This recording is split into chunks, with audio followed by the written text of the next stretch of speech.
And we are live back again with another one, and this time it's episode 15 of World Cup Qualifiers Daily with your boy Dominic Rich. Yeah, 15 days spanning from September into October, where we've been live for the last 4 days, Monday, Tuesday, Wednesday, Thursday, and now on a Friday we're back, and we have a lot to go through. Just want to put it out there right now. We have a lot to go through. This is a marathon thing. You see what I'm saying? All right? This is a marathon. We can't force anybody to come along because not everybody could do the marathon thing. You see what I'm saying? So big up to everybody in here, man. How are you feeling? We're going to get straight into the content, and let's talk about the FIFA website right about now. Let's just take a look at the website, see what's going on. You could see right there, it says the most inclusive and thorough consultation process that football has ever seen. Yeah, because they recently met to talk about the future of football and whether they want to change the World Cup to every 2 years and things like that. And the European Union, UEFA, and a lot of, other major sporting bodies have been opposed to the idea. Well, there's been quite a few that has, been with the idea. So we're just going to take a quick look and see what they're talking about here. We're not going to read. I'm not going to read much. But you could see the future of football more on this topic. You see Alexi Lalas saying the ability to change is quality. Nelson, planning for travel and rest is crucial. Roberto Carlos, football needs to evolve. Al-Habsi wants more frequent opportunities. You see, so a lot of people is in it for their own personal interests. Swazo, players and national teams can benefit from blah, blah, blah. And, you can just check out the FIFA website and you'll see a lot more big talking points that we are not going to get into right about now, because they're trying to switch things up on us and give us a World Cup every single 2 years, and I'm not personally with it. Personally, I'm not with it. Okay? Big up everybody in here, by the way. I'm not with it. But we have a long show. We have a lot of stuff to take care of, so I'm not going to linger too much, and I'm going to move on to the first article that I want to talk about. Remember, this is a thing that I do where I touch on news articles, I touch on updates, and I also go into the games, talk about the games that I saw, the games that I didn't see, look into things like, the predictions for the next day and all that sort of good stuff. So if you have anything that you think I may not have covered, always feel free to hit me up on the Discord server, where the link is in the description box down below. So let us keep it moving here. All right. So let's go and let's talk about the first thing today. And all right. I think I actually dropped that in the wrong thing. All right. Let's go again. Let's try that again. It's a world record. 11 consecutive wins for the Socceroos in this World Cup qualifiers campaign. And the green and gold goes 6 points clear of Japan ahead of Tuesday night's match. So big up to Australia doing a goddamn thing. You see the import away my bill celebrating 3-1 win over Oman, and Australia are flying high in the friendly skies. And look, in the previous round, Australia played 8 matches and won all 8 matches. And so far in the third round, they have played 3 and they have won all 3.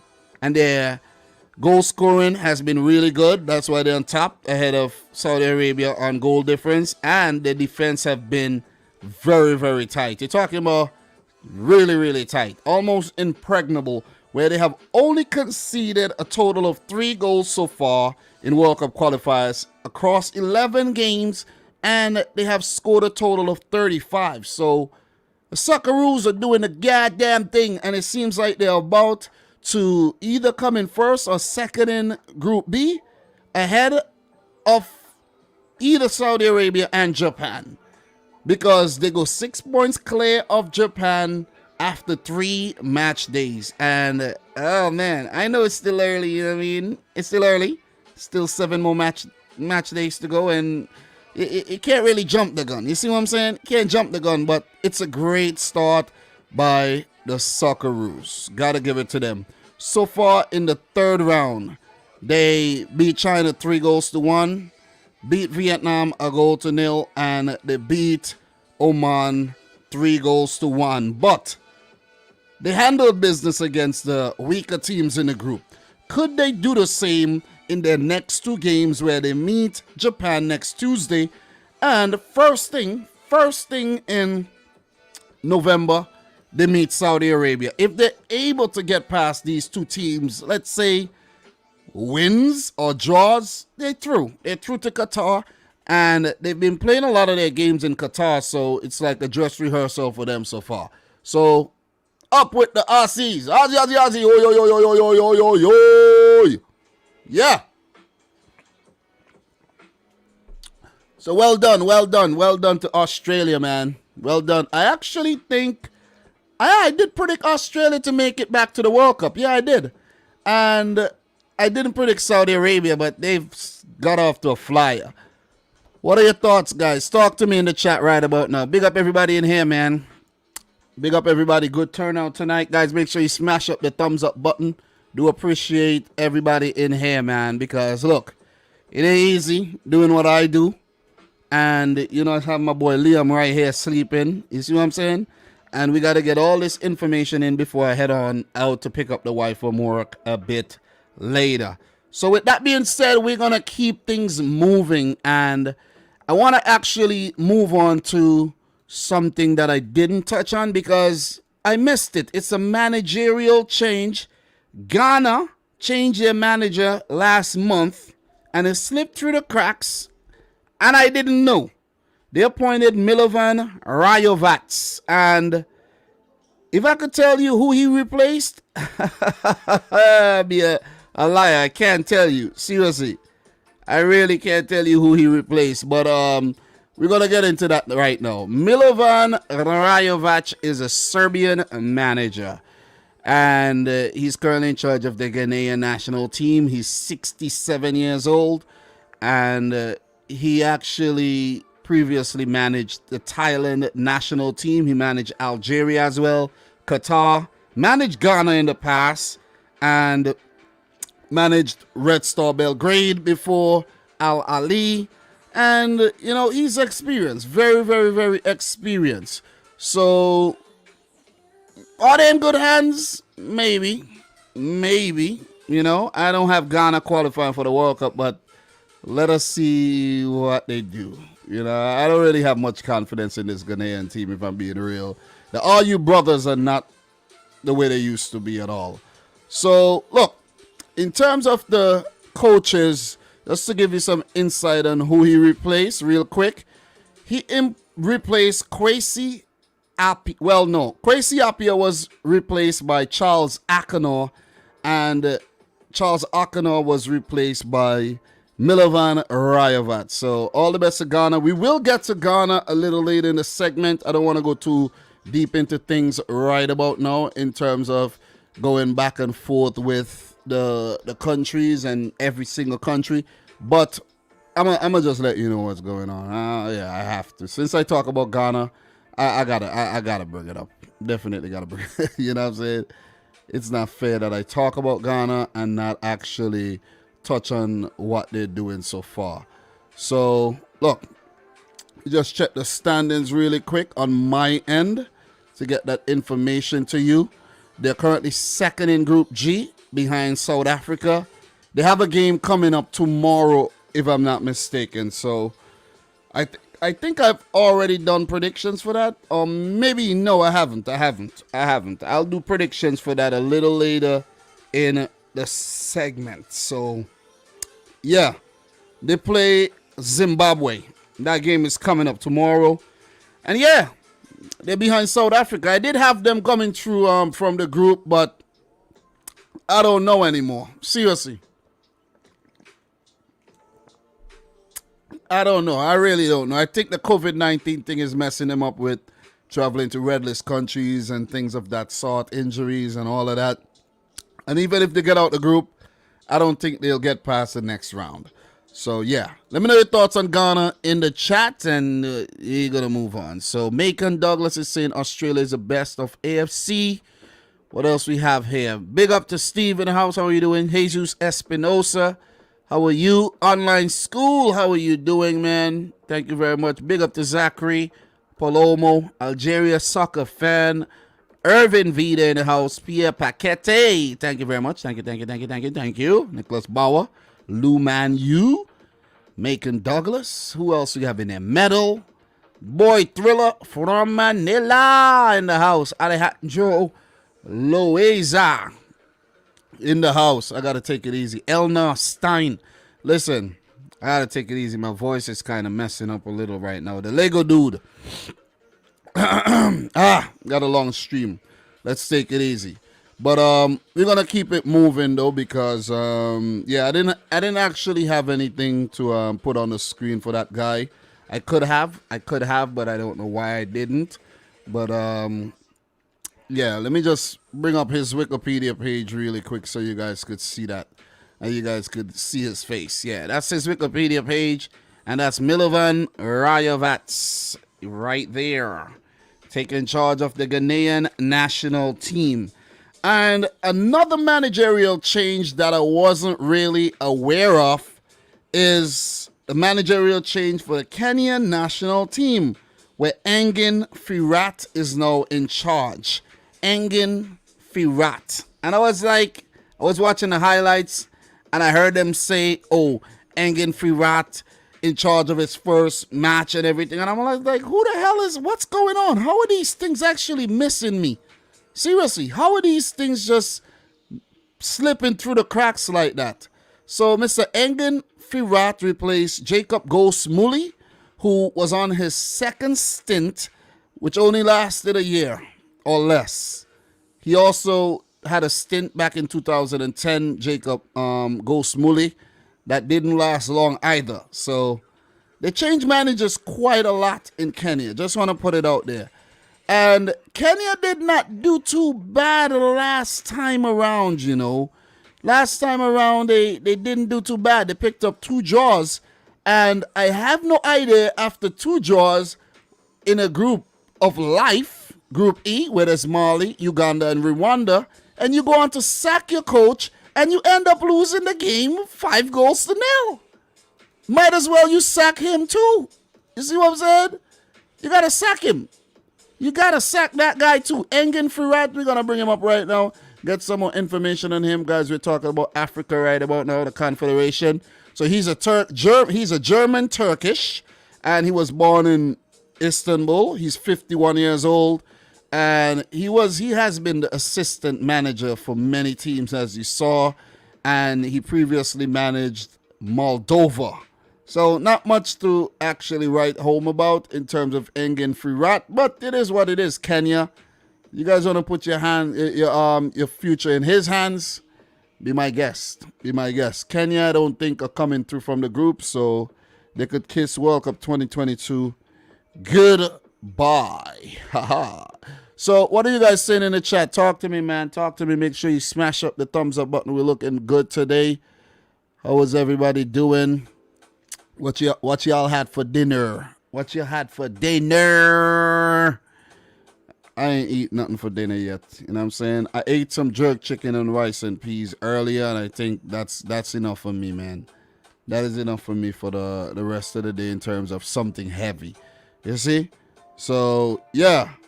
We are gonna keep it moving, though. We're gonna keep it moving. I have something to actually touch on here, and it's something quick, nothing that's gonna take up a lot of time, but it has something to do with a player and a potential call-up in the future to the Ghanaian national team, and that player goes by the name of Iñaki Williams. You guys are familiar with Iñaki Williams. Just picked up the record for the most consecutive games played in La Liga by any player.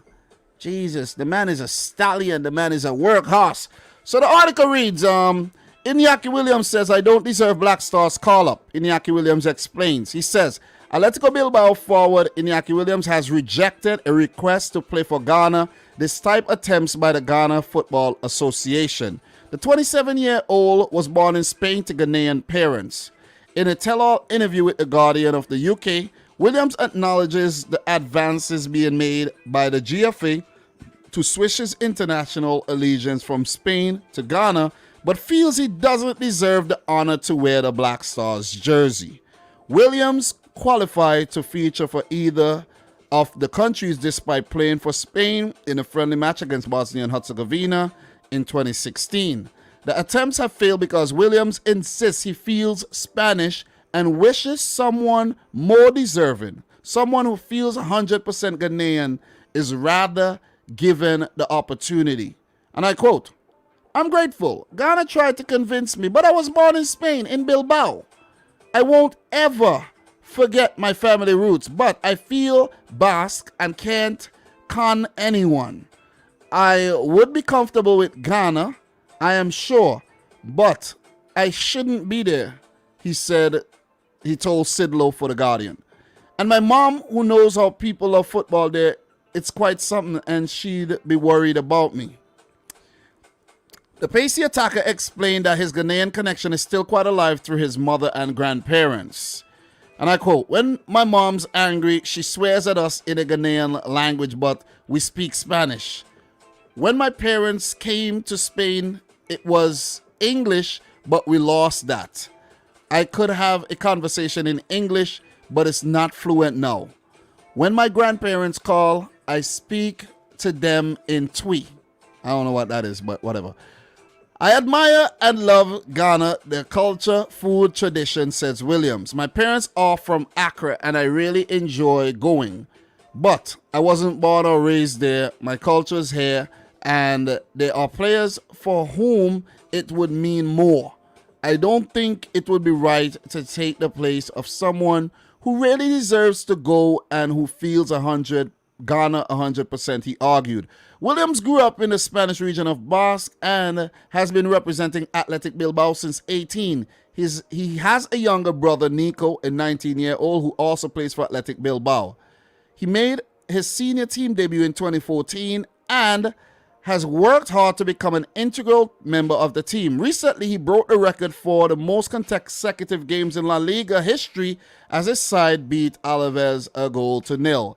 He played his 203rd successive match, surpassing the record held by former Real Sociedad defender Juan Larranaga from 1986 to 1992. This article was written by Kobe Asamoah of the GhanaReport.com. Thank you very much for listening to that one. I hope you guys enjoyed it. Big up to the boy Ankit in the house. OG Craze in the house. How you feeling, OG Craze? Who else we got in here? Palomo, Thriller, Irvin Vita. Everybody in the house, man. Appreciate you guys. Definitely appreciate you guys coming through, you know what I'm saying?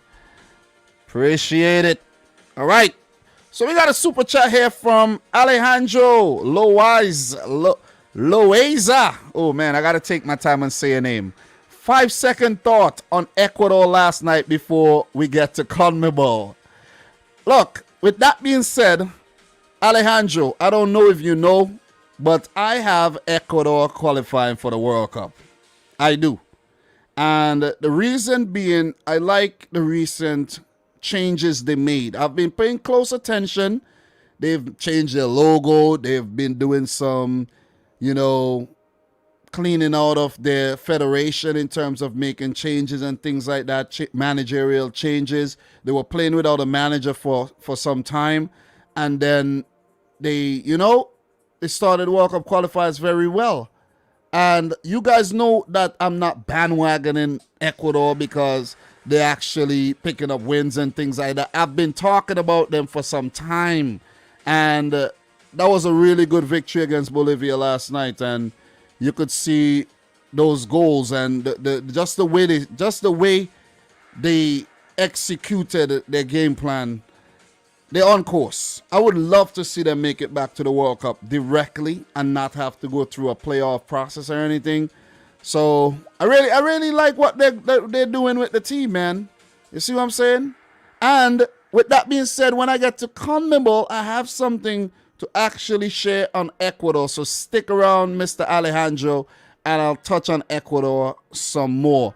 But let's stick to the script and let's touch on the last thing here that I have. Well, I have two more things. Well, yeah, it all ties into each other. And it has to do with the Algerian national team.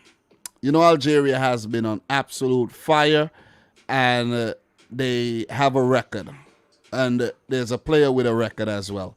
So let me just locate that article that I have on Algeria really quick, and then we are gonna get into that.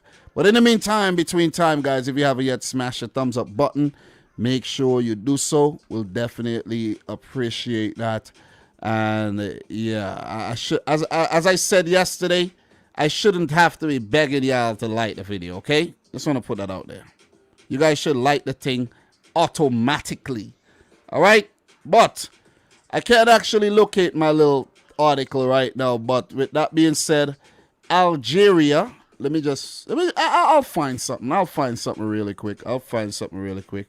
Because, you know, every time I need to get my things, I can't find them.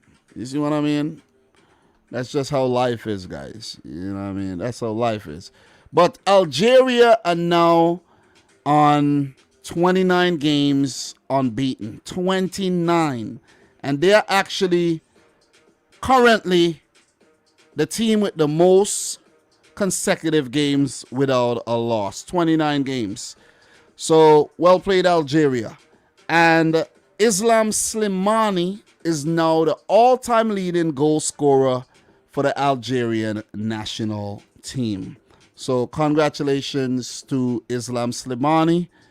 Congratulations to Algeria, who picked up a brilliant and emphatic 6-1 victory over Niger today, with Riyad Mahrez scoring a brace, Sofiane Feghouli scoring one, own goal by Souleymane, and Islam Slimani scoring a brace. So they're running riot in the group right now, and after 3 matches played, they're on 7 points, tied with Burkina Faso, also on 7 points, but they have a goal difference of 13 compared to Burkina Faso 7. So they need not to slip up against Burkina Faso the next time they face them, because I have to just put this out there. If Algeria slips up against Burkina Faso, rest assured that Burkina Faso will not slip up, because this is a team that has been competing in World Cup qualifiers. Like, I mean, when I say competing, I mean they compete every single cycle and not ever qualify for the World Cup.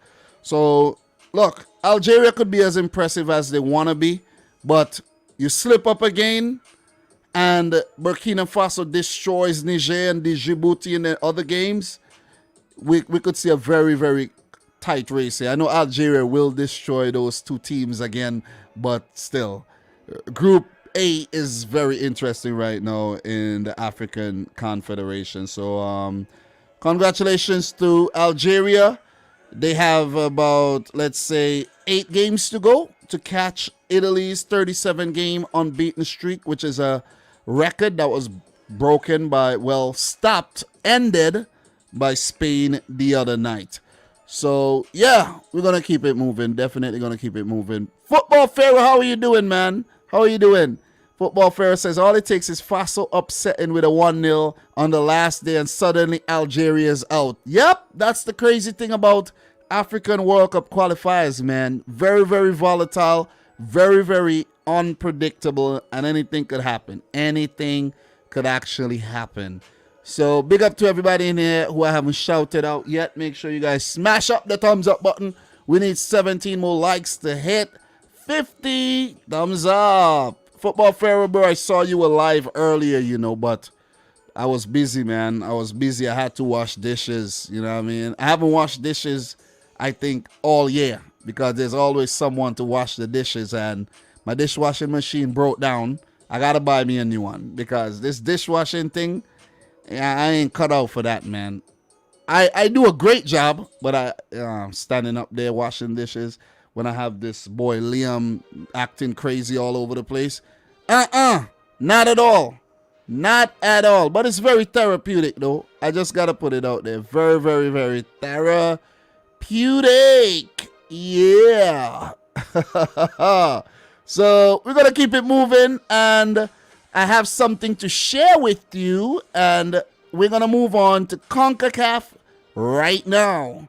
And these things I'm sharing with y'all, I bet you, I could bet you any money that most of y'all don't even know about these things.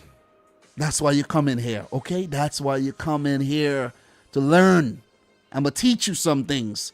So Alphonso Davies now joins Junior Hoylett on top of the ladder in terms of the top assist getter of all time. And Alphonso Davies have done it in quicker time, of course, because Hoylett has been around longer. Big up to the boy Alphonso Davies with that brilliant assist for Jonathan Osario's goal in that 1-1 draw against Mexico last night. Canada flying high. They're still unbeaten after 4 games in the World Cup qualifiers. And to go to the Azteca and get a point? Oh, man, that's a great win. That's like a win. That is like a win.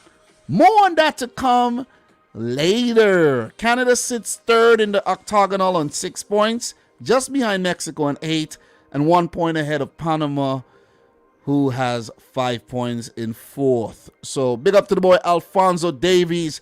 I could not forget back in 2017 when I covered the Gold Cup for the first time, and that was the first time I started YouTube, right? And I went to St. Vincent on vacation, and there was this young kid by the name of Alphonso Davies. How old was he? I think he was like 15 back then, right? I think he was like about 15 if I'm not mistaken, or 16, 17. He was damn young, man. And we were talking about him, and I said that this guy is gonna be a star. Something that I'm actually thinking about doing, like for real, is do flashback videos. Like go back and find my older videos and clip out when I said things. Because I spoke about Alphonso Davies back in 2017. We're now in 2021, and the man is a star. You see what I mean? So guys, let me know your thoughts on Alphonso Davies in the chat. Trilla says, talk to us about that Vinci Carnival. Oh yeah, 2017. Yeah, I was at wow, I was a wild boy back in 2017, man. I slow down a lot these days. Definitely slow down now.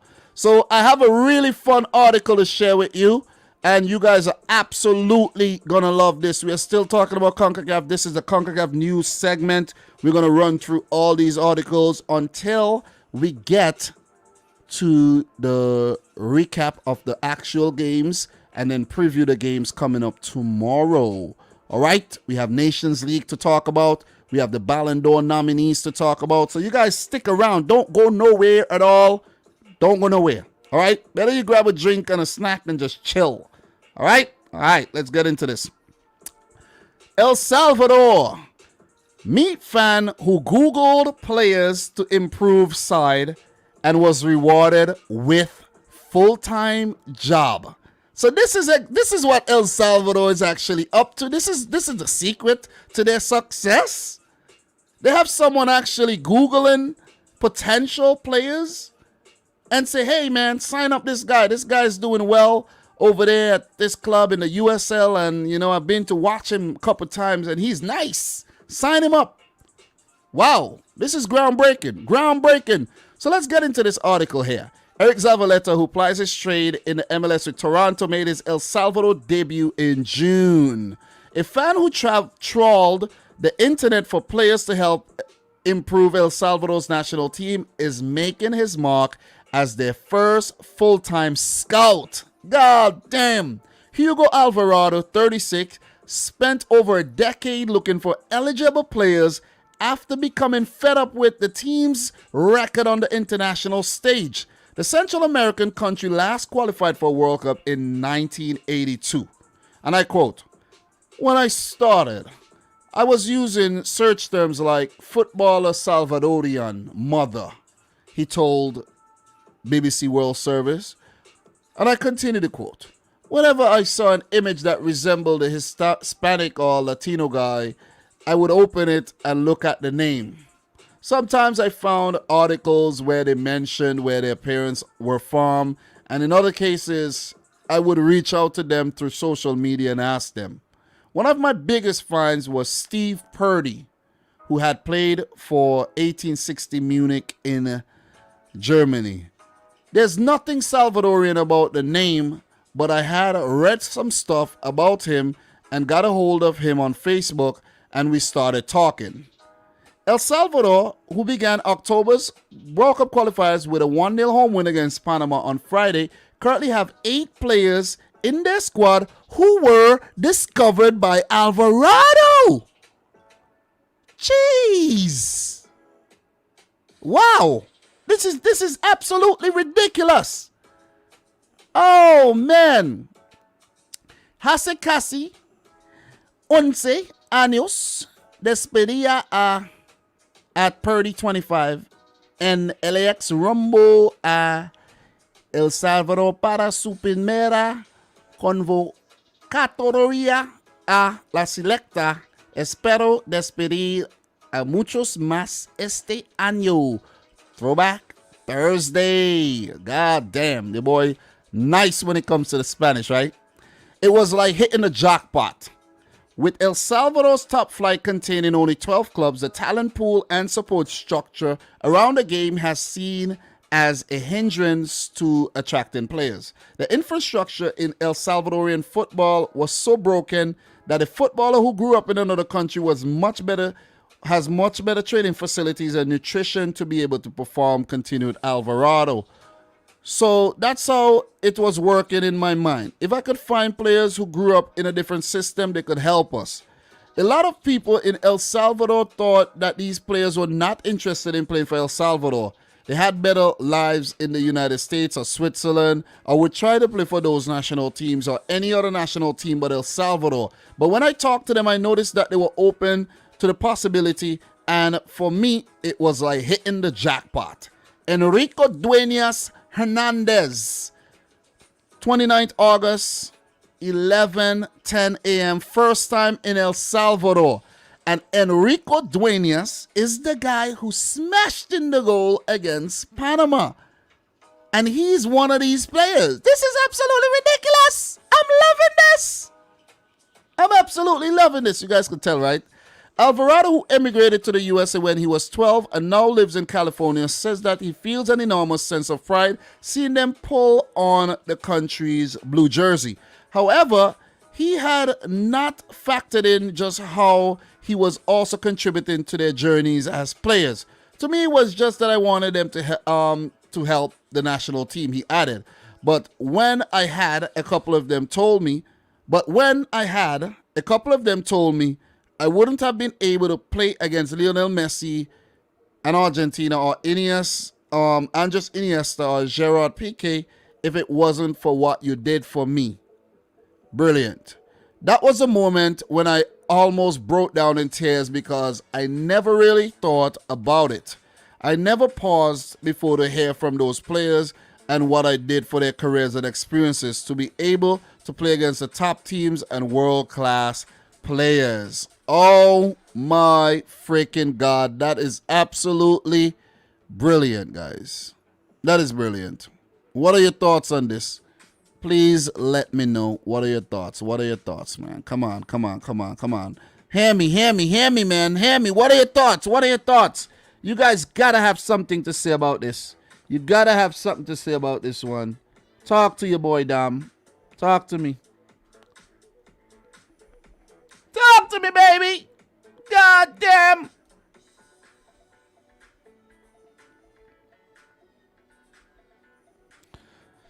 All right, so in terms of comments, let me see what you guys are saying.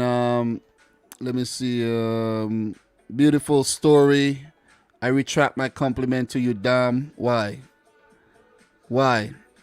I saw that you said Dom with the perfect thing. Dom, are you struggling with Spanish? No, bro. No, I'm pretty efficient in my Spanish, man. I'm pretty efficient. But thank you, guys. Thank you. But yeah, what a story. And we're going to move on. And we're going to move on to CONMEBOL. With that being said, if you haven't yet liked the video, make sure you smash up the thumbs up button for the stream.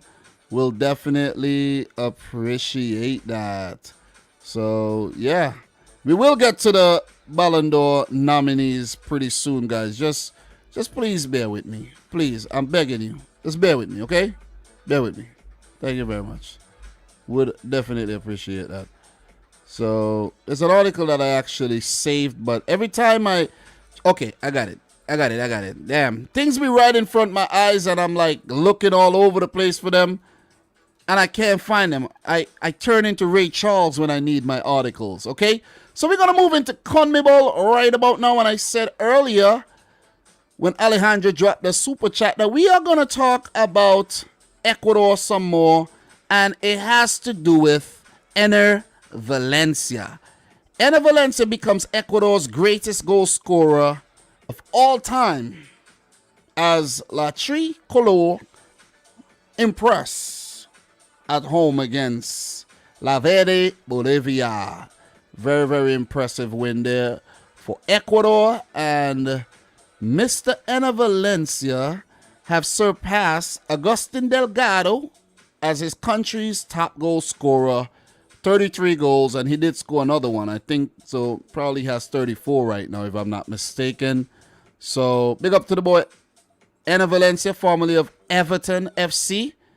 He's my favorite Valencia, though. The other Valencia played for United, didn't really fancy him too much. But the Ener Valencia, nice. See what I'm saying? Nice. So, yeah. In terms of Ecuador and the World Cup qualification status, I did touch on that a little earlier there, and we're gonna touch on that again. You know, briefly. I'll touch on that briefly. And for Ecuador, with that big win against Bolivia, they are third with 16 points, also tied on 16 points with Uruguay. They actually leapfrogged Uruguay, and I think they leapfrogged Uruguay with that win, and Uruguay drew to Colombia. So we will get to that a little later in the stream. So yeah, just bear with me. So we have a few more things to touch on in terms of the news segment, and we're gonna take our time and we're gonna go through these things bit by bit. Okay? No rush at all. So the next thing I want to move on to, guys, I want to actually talk about the 2026 World Cup briefly. Okay? I don't want to stay forever talking about the 2026 World Cup, but I also want to give this confederation a little bit of shine. And that confederation is the Oceania Football Confederation. Never get any news on them. We had some news the other day, and I did clip it out and put it up. But this is some very important news on the Oceania Confederation as well, that a lot of people are not really aware of when it comes to the 2026 World Cup. So I want to provide that information. So let's touch on this. In the OFC FIFA zone, the Continental Union for Oceania, 11 countries will participate in the World Cup qualifiers. One of these countries will qualify for the final round, the 2026 World Cup in North America, with a total of 48 national teams participating. The groups and the schedule of the qualification series of the OFC countries for the World Cup, with all the matches, dates, and times, will be listed here as soon as they are known. See also draw qualification for World Cup 2026. And you could see here, Australia is located in the Oceania, but does not play qualifiers in the FIFA OFC zone. Since 2006, Australia is part of the Asian zone, the AFC. So there you have it. One direct spot for Oceania for the 2026 World Cup, and they will also have the second best team from Oceania going into a mini playoff tournament. So there's a possibility that if that team is quite impressive, they could actually have 2 teams at the 2026 World Cup, which would be a 48-team event. And pictured here is the former West Ham United center back, Winston Reid. Yeah, baby. Go, all whites.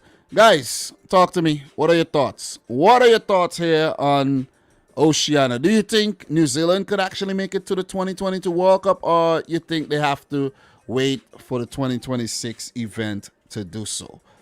Please let me know your thoughts down in the chat. And with that being said, guys, we're going to move on to UEFA, where we have a lot of things to talk about. We're moving along very, very smoothly, and I'm very, very pleased with the progress we're making so far. Couldn't be happier. And when I talk about UEFA, we have to talk about the UEFA Nations League, where I haven't yet touched on that semi-final game between France and Belgium, because I wanted to go live earlier today. But I said to myself, man, listen, man, let me just take a little break in the morning. Let me get up a little later. Let me, do some things, personal things. Let me just chill. You feel me? Because it's a lot of work. It's a lot of stuff to cover. And I wanted to come and eat up some of that earlier this morning. But I said, I'll do it. I'll do it all tonight. You see what I mean? I'll do it all tonight. I'll take my time. And I'll take at least 3 hours if I have to. And get this thing done. Okay? I'll get this thing done. So, right now, what we're going to be doing, guys, we will be talking UEFA Nations League. Okay? So, before I get even further, let me put up a quick poll. Let me see if I could first locate that, because right now okay. Let me put up a quick poll. And let me put up a poll for the 3rd place match between Belgium and Italy, okay? So let me put up a poll there, and you guys are going to vote for your 3rd place team, the team that you think are going to place 3rd. The team with the less votes here coming 4th as well. So 3rd and 4th will be decided by you in the poll. And let me just make this poll really quick. I could only use one hand right now, so I'm quite handicapped right now, and I'm thirsty. So, poll is live. Talk to me, answer the poll, and let me know who you think would actually win the 3rd place match. A match that Thibaut Courtois came out and said it's useless. Oh, you would not have thought the 3rd place game is useless if you were in the final, right? You would not have thought about that other team that had to play in the 3rd place game, right, Courtois? It's your fault. You guys are bums.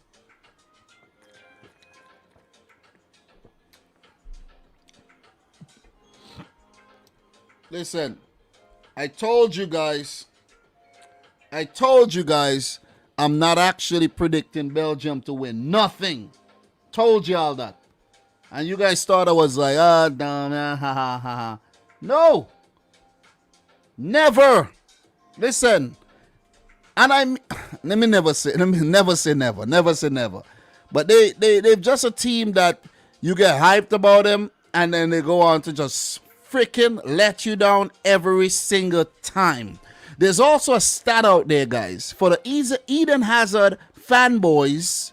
Eden Hazard, in the last 30 international games for Belgium, I think he only has about 3 goals and 4 assists or something like that in 30 international games.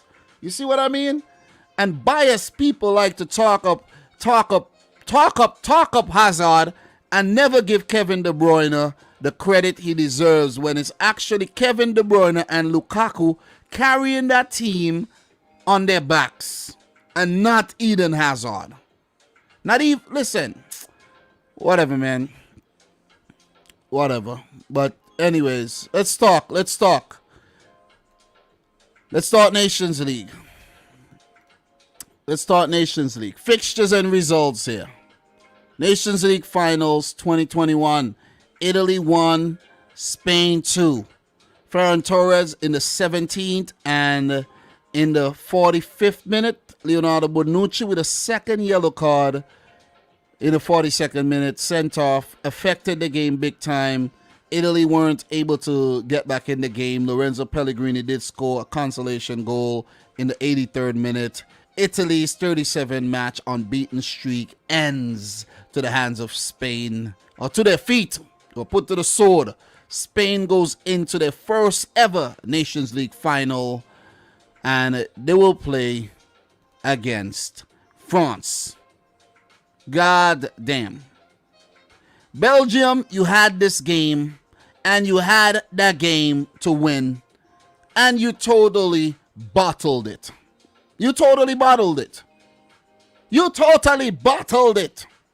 I was actually watching this game and talking to the boys over in the Discord server. The boys and girls, because there's a few girls in the server as well. A-Bob, I saw A-Bob join the server, so big up to A-Bob. Guys, if you haven't yet joined the Discord server, the link is in the description box. So make sure you click it, head on over there, and we could be discussing anything you want to discuss, okay? All sorts of things. So in this game, man, Belgium 2, France 3. Belgium actually opened the scoring in the 37th minute. Yannick Carrasco, a deflection, bam, in the back of the net. And then Lukaku, played in by Kevin De Bruyne, a brilliant near-post goal. And I was like, geez, Belgium are going to maul France. I'm saying France has been really bad picking up all these draws. And look, it's coming to light that they are not that good under Didier Deschamps these days. 2-0 at halftime. France came out a different team in the second half and absolutely destroyed Belgium, who were all over the place. Belgium did score another goal, but it was chalked off for offside. So, yeah, it is what it is. And immediately after, France scored. So, man, I think the game was 2-2 at that time when Belgium had scored. And then Theo Hernandez scored that goal. So, man, it's just unfortunate. I'm pretty sure that the Belgian fans were gutted. And I was actually talking to the boys in the Discord server, and I said, man, I don't even know how to analyze this game. But when I was thinking about it, I was like, yeah, I know how to analyze this game. Belgium, you fucked up. That's it. That's how you analyze the game. Roberto Martinez, he ain't shit. Pardon my language. He ain't know what he's doing. You're 2-0 up. You have to shut up shop by all means necessary. Shut it up. You see what I'm saying? Shut it up, shut it up, shut it up. For the Benzema goal, Kylian Mbappe totally bamboozled the Belgian defenders. He went around like 3 to 5 players. I'm saying, like, Jesus Christ. Can't you stop him? No. And that pass to Benzema, and then what Benzema did there to maneuver, Benzema maneuvered and slapped that ball in the back of the net. Like, come on, man. Come on, that was nasty. That was absolutely disgusting. It was disgusting. And then we go back to the whole talking point that I was making the other day. Remember, I was talking the points that I was making about Yuri Tillemans and how bad he's been this season, despite actually being good sometimes, but he's had some terrible, terrible moments, man. Yuri Tillemans with the damn tackle, I think that was on Griezmann. That was stupid. You see what I'm saying? Like, you're winning the game, you calm yourself down, and you give him the room and let him run around and but you don't go in and lunge in. Tillemans, you've been terrible, man. T for Tillemans, T for terrible. He's been horrible this season, despite picking up a few assists here and there, maybe a goal or whatever. But Yuri, bro, I do not want you at City. I just want to put it out there. I just hope they don't sign him. Kylian Mbappe stepped up, took the penalty, and dispatched it. Karim Benzema later came out and said they wanted Mbappe to take the penalty because to just get his confidence back after missing a penalty at the Euros where they got knocked out to the hands of Switzerland, right? So, yeah, Mbappe stepped up and did a great job. Beat Courtois in goal. And then the Theo Hernandez goal, it was poor defending again. Failure to clear the ball properly. I think that was Vertonghen or one of them, veterans in the defense. Even Jason Denial looked like he's a fish out of water. Seriously. And then Theo Hernandez absolutely smashed that ball like the ball had actually took his girl away from him. That was a wicked strike. Just gotta put it. That was a wicked strike. France went on to win the game 3-2. Courtois came out and say it doesn't make sense playing the third place game. Well, don't play. Minile would be happy for the game. You see what I'm saying? But guys, I have something to share with you from the whole Nations League semi here. 50.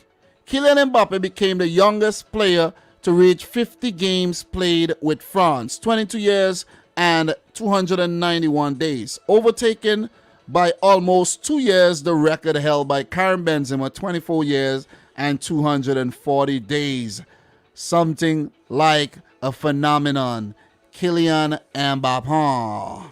Paul Pogba, 50. Varane, well, 25 years, 50 games in 20, he was 25. Varane as well, and Patrick Vieira, the current coach of Crystal Palace. I have something else to share with you guys. You're going to absolutely love this one. You're going to be like, yo, Dom, where you find these things, Dom? God damn, thank you, Dom. Thank you. Appreciate it, man. You're the real deal, Dom. You're the real deal. Oh, man. Oh, man. You see this? Are you seeing what I'm seeing here? Are you seeing this really cute little tidbit here, guys? Are you seeing it? Are you? Jordan, are you seeing it? Yeah, I'm seeing it, Dom. Just read it, Dom. Theo and Luca Hernandez became the first brothers to start together for France since Jean and Lucien Laurent in 1932. This is absolutely bonkers. Let me just retweet that one time. Let me retweet that. This is bonkers. If you're not following me on Twitter, make sure you follow me at Dominic Rich FC. All right? You could DM me over there as well if you have anything good to say. Don't be annoying. But this is awesome. And it all ties in with the Nations League. And that's why I'm actually sharing that with y'all. But really good comeback by France. They did what Switzerland did to them actually at the Euros. Something similar. And Belgium ought to be ashamed of themselves. Wasting this golden generation time and time again. Absolutely worrying. They will qualify for the World Cup. They will qualify for the next Euros hosted by Germany in 2024. But are they going to win it? No. And I did follow the Belgian team at the last World Cup. They were my adapted team. So, yeah. So, what are you guys saying in terms of the poll here? 40 votes. Italy, 65%. Belgium, 34%. Oh, man, you guys have no faith in this Belgian team. Well, look, what we're going to be doing is let's talk the third place game. Let's talk about the third place game. That's my thoughts on the match between Belgium and France. It was a good game.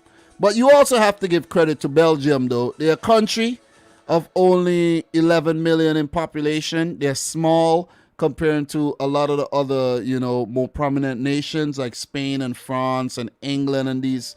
But still, they produce some wonderful footballers. And I think their golden generation is the so-called golden generation is coming to an end. But I think they're going to regenerate and they're going to keep putting out these really, really good players. Because if you take a look at the squad, you'll know exactly what I'm talking about. So the third place game, Italy versus Belgium here. And there's who would win? Yeah, I'll let you know pretty soon. But Italy have been on a tremendous run, and it was ended by Spain. Belgium, we know how good they are, but they're very unpredictable and very inconsistent. The game will be at the Juventus Stadium in Turin, which means Italy will be at home. Okay? They'll be at home. So you could see some things here, Bonucci will be suspended for the third place match, of course, because he got sent off. silly tackle. Well, I don't think it was. He jumped for the ball, but who knows? Maybe he could have left it. It's all about, listen, in life, it's all about decision making. And I keep saying that all the time. It's all about decision making. Who will win the Nations League? I did pick. Who did I pick? Italy. They got knocked out the first game. So that just actually threw my prediction like all over the place though. But look, without getting too deep into this game, I'm not going to get too deep into the, the details of this game here, but it's a tricky one to predict because I know Belgium are gonna play their backup brigade, so it's gonna be about whose backup brigade is better here.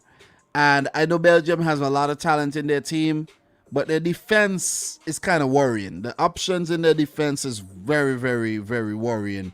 So I'm gonna have to go with the Italian national team here to clinch third, because I think the players that they're going to rotate into the 11, yeah, I think they're going to handle Belgium. Because you saw at the Euros, when Italy rotated, they still did the business. When Belgium rotate, I don't know, man. You're going to be without Kevin De Bruyne, Hazard, who I think picked up a knock. Lukaku might want to play, but who knows, he might just want to rest. And I fancy Roberto Mancini and Italy getting back to winning ways here.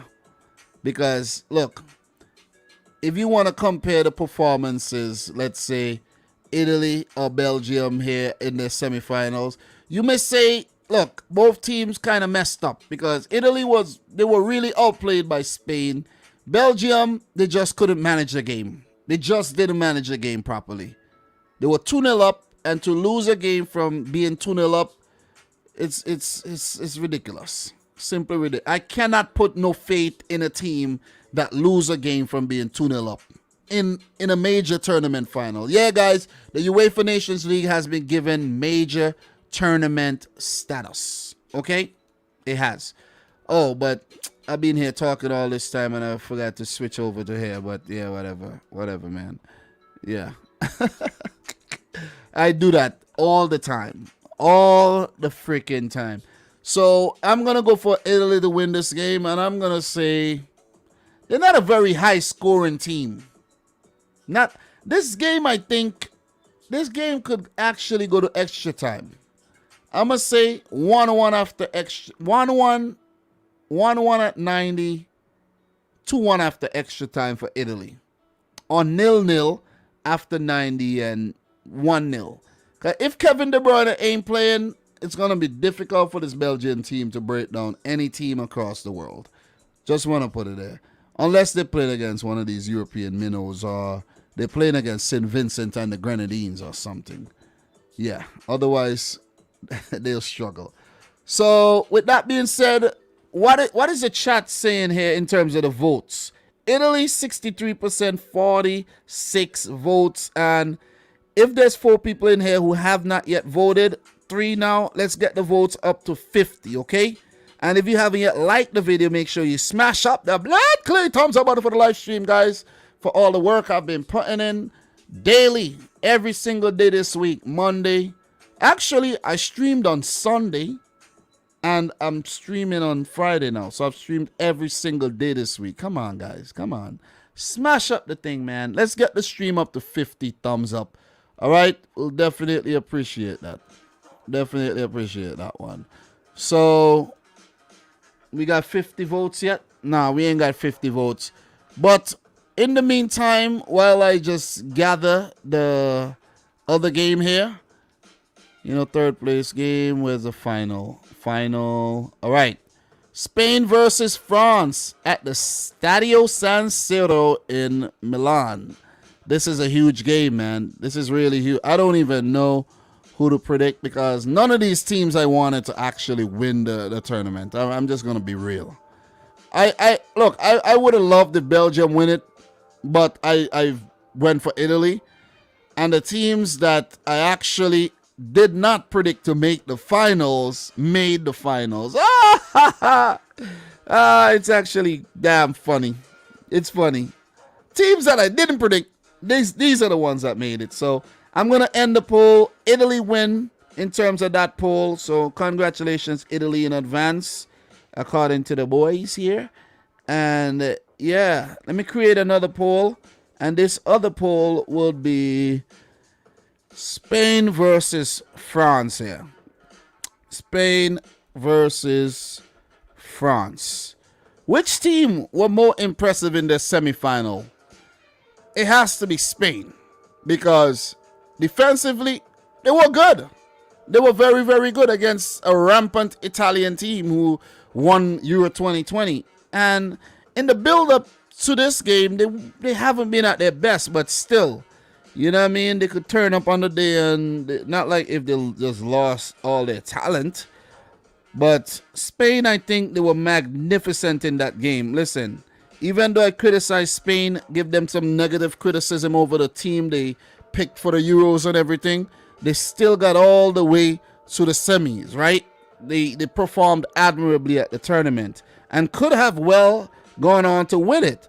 But they got knocked out and came in the Nations League and got their revenge against Italy for knocking them out of the Euros. So gotta give it to Luis Enrique and Spain, because he trusted the youth players. Because when you think about it, right? Let me just tell you this. Let me put up the poll right now. Spain versus France. Let me double check, make sure that's correct. Okay, Spain versus France is live. Vote in the poll for your winner of the UEFA Nations League final. Okay, look, for Spain and Enrique to trust these guys at the age of 17, you got some big balls. I gotta put it out there. That's what you call trusting a player. I'm hearing some of these, my Jamaican blogger friends talk about some young promising players in Jamaica. How come we can't see a 17-year-old in the national team for Jamaica, right? A little 18-year-old kid. You give him the play. What do you got to lose? You're going to lose anyways. You see what I'm saying? Just give him the opportunity. And a star could be made like that. Look at Gavi.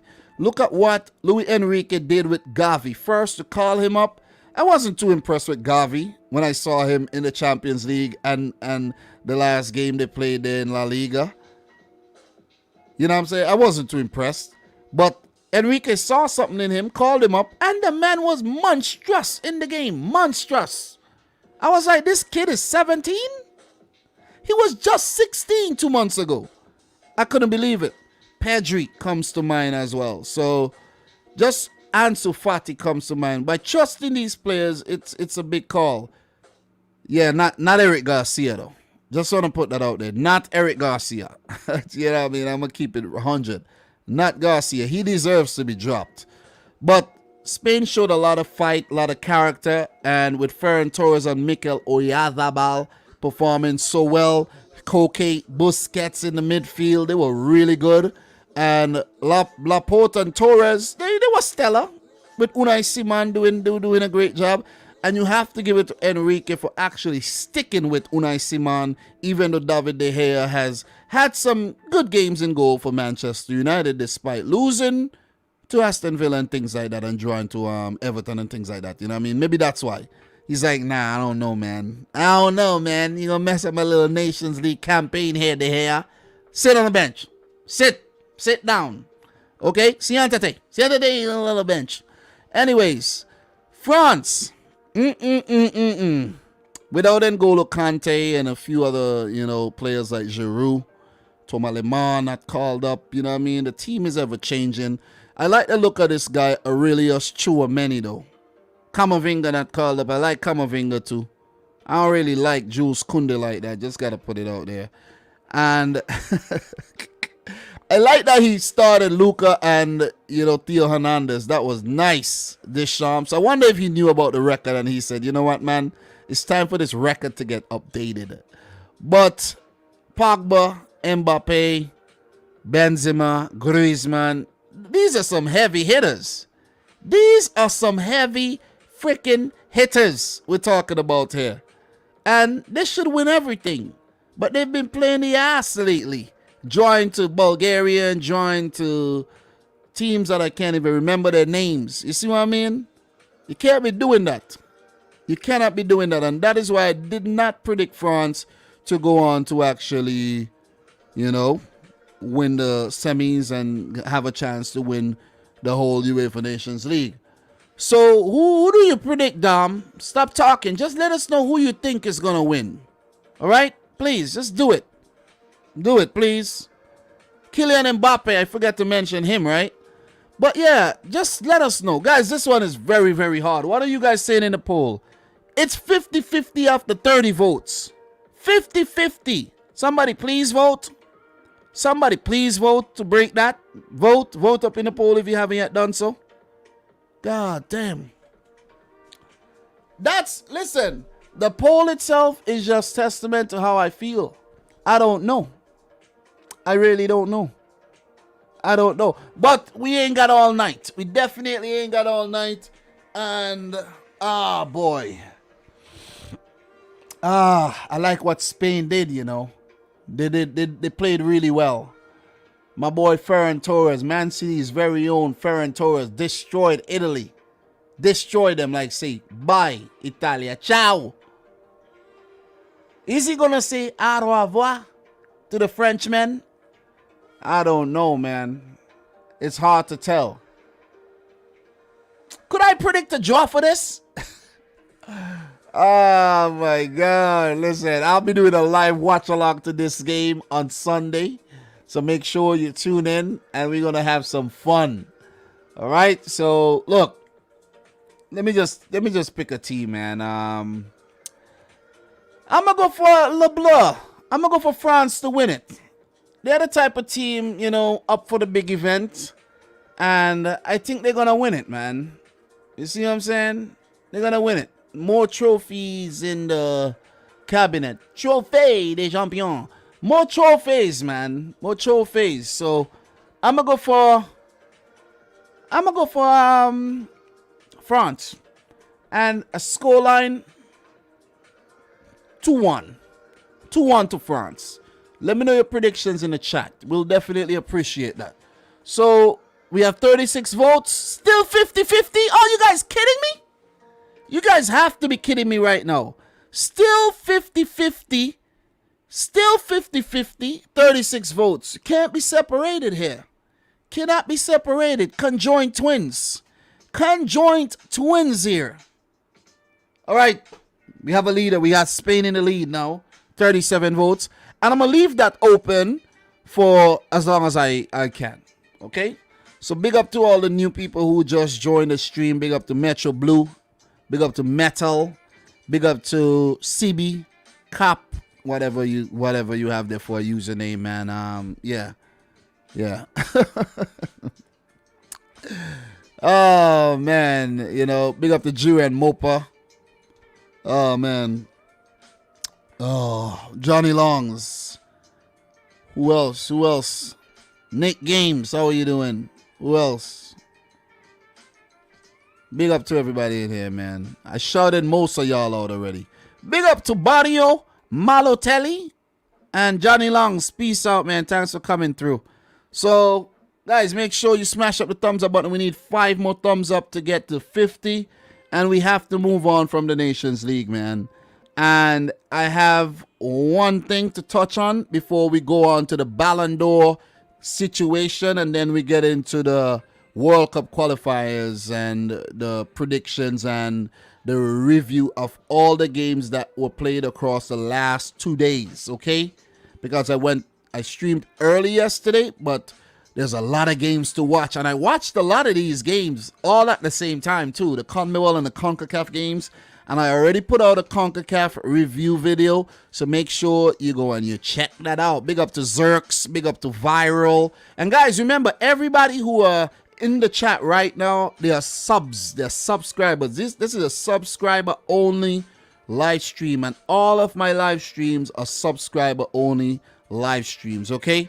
Johnny Longs, yeah, man, watch the replay, man. Appreciate that. The replay has a lot of value. So, look, before we get into the whole Ballon d'Or thing, let's actually touch on one more thing before we do that, okay? So, yeah, I got something to share with you right now, and we're gonna, move over to that one and get away from the UEFA Nations League topic. So, as you can see here, guys, look, breaking. A fire has broken out at the Estadi Nacional, where Andorra are set to play England in Saturday's World Cup qualifier. I was on my way to pick up, some jerk chicken and rice and peas today, and I was just scrolling through my YouTube to see what's going on the tube, and I saw this on YouTube, and I watched it, and I was like, oh my God, what the hell? How the hell did that place caught a fire like that? Oh, the place is on fire! Could somebody get some water? The place is on fire, guys! It's on fire! So let's take a look at this right now. Let's take a look at this video. I hope I don't get like a freaking copyright or something, because we got to take a look at this. Let's bring this big and take a look at this here right now. Yeah, let's go. Now and show you what is going on out. Let's see. Look at this. Qualifier tomorrow. This is scary. Literally. And the thing about this fire, the thing about the fire, guys, it's right under an apartment complex. There's apartment complexes right there, and the pitch is right there. So if you live there, you just come out, get some beer, and watch the game. You see what I'm saying? Andorra is actually very mountainous too, so surrounded by mountains and things like that.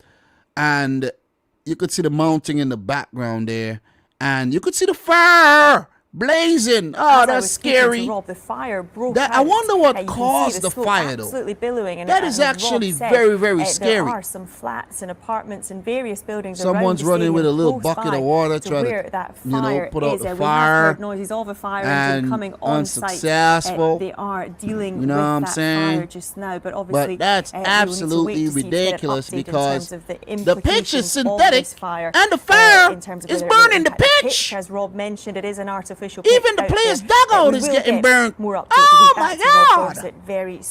Yeah, man. Yeah, that is absolutely ridiculous. That is ridiculous. The whole stadium burnt down over in Andorra there.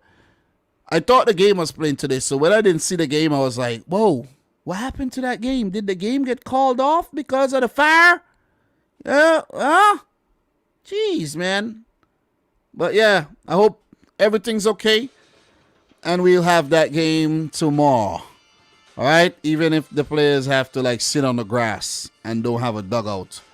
Okay, so yeah, man, that's that. I bet a lot of y'all didn't know about that one. I bet you didn't know. But that's why I'm here, man, to share these things with you. See what I'm saying? Definitely. So we're gonna keep it moving. Definitely gonna keep it moving, and we're gonna get to the big topic. Big blood clear topic, and that has to do with the Ballon d'Or. We gotta talk about the Ballon d'Or, man. But before we do talk about the Ballon d'Or, let's touch on a few baby things first, man. A few baby things, okay? Still Ballon d'Or, part of the ceremony, but let's talk about some baby things, man. And for this one, we're gonna put up some polls. We're gonna have some fun in here, okay? We're going to have some fun in here, all right? We're going to have some fun in here. Big up to the boy Carl Headley in the house. Thank you very much. We're going to have some fun. So, guys, for the Yashin trophy, all right? Lev Yashin trophy. I think that's one's named after. Part of the Ballon d'Or ceremony.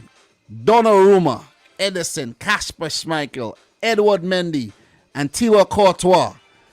We're going to put up another poll. Another poll incoming, okay? Another poll. The France-Spain thing. France are leading 51% to 49%. And France have clinched it. France have clinched it. 50 votes. I'm going to end the poll right now. France have won that poll as well. So, thank you very much for voting in that poll. I've made 2 polls. Very interactive stuff. We getting on with some real interactive stuff, man, and I love it. I absolutely love it. So what we're gonna be doing is, look, I have 4 options, right? I only have 4 options, guys. So we have to eliminate 1 goalkeeper. Let's eliminate 1 goalkeeper, and then we'll put up the poll. Out of these 5 goalkeepers, who are we eliminating? Talk to me. Who are we eliminating? Who are we eliminating? Thibaut Courtois or Schmeichel or Edison? Who y'all eliminating? I don't know why Courtois is on there though. And Oblak ain't on there for winning La Liga last season. What did Courtois actually do? Seriously. Come on, guys. Why is Schmeichel even on there? Maybe for what he did at the Euros? Yeah, maybe, yeah. And winning the FA Cup, of course. But yeah, Schmeichel does not win it though. I'm between Edison got to the final and he won the Golden Glove in England. So Edison, you know, maybe I don't know what Courtois won. Maybe he won the Golden Glove over there in Spain. I'm pretty sure Oblak probably won that. Mendy, yeah. Why is Mendy on there though? Winning the Champions League by fluke? I'm just kidding. I'm kidding. I'm kidding, Chelsea fans. I'm kidding. Okay, who to take off, man? Who to take off? Thriller, who are you taking off? Let me know, Thriller. Whoever Thriller says to take off, I'm taking him out.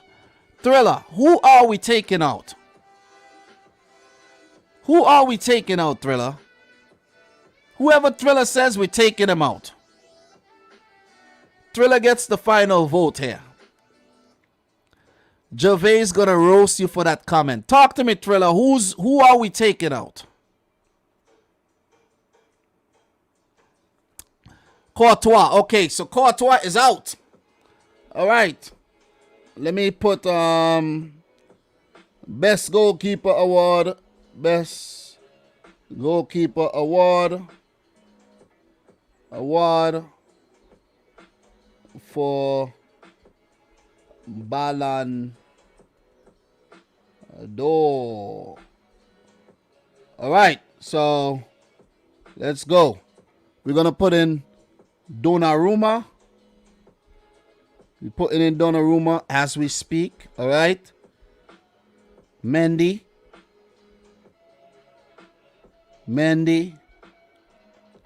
Ederson, and Schmeichel. Let me make sure I spell his name right. Always mess up his freaking name. God damn. Schmeichel. So, so the poll is now live. Only 4 options I have, man. Why could it be 5 options, though?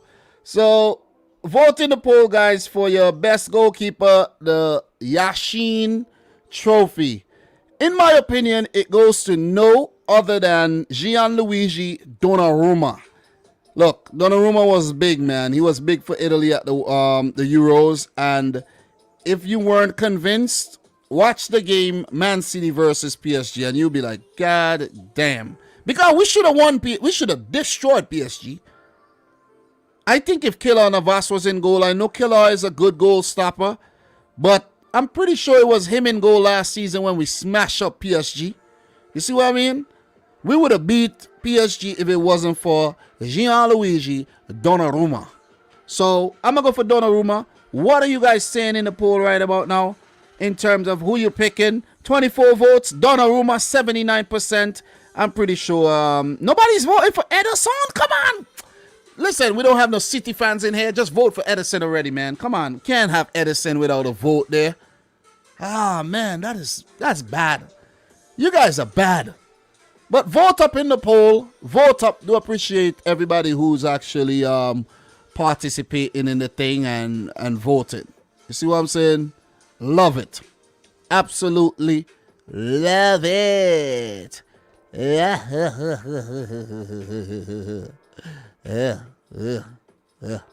So these 4 guys are actually here, but you know, I think these are the top 5. I think these are the top 5 though, because you know, seeing something that says Navas and Emi Martinez and Manuel Neuer, Oblak, Handanovic, all these guys was in the mix, but from what I'm seeing here, None of these guys are in the mix. You see what I mean? So I don't know where they get that from. Really don't know where they get that from.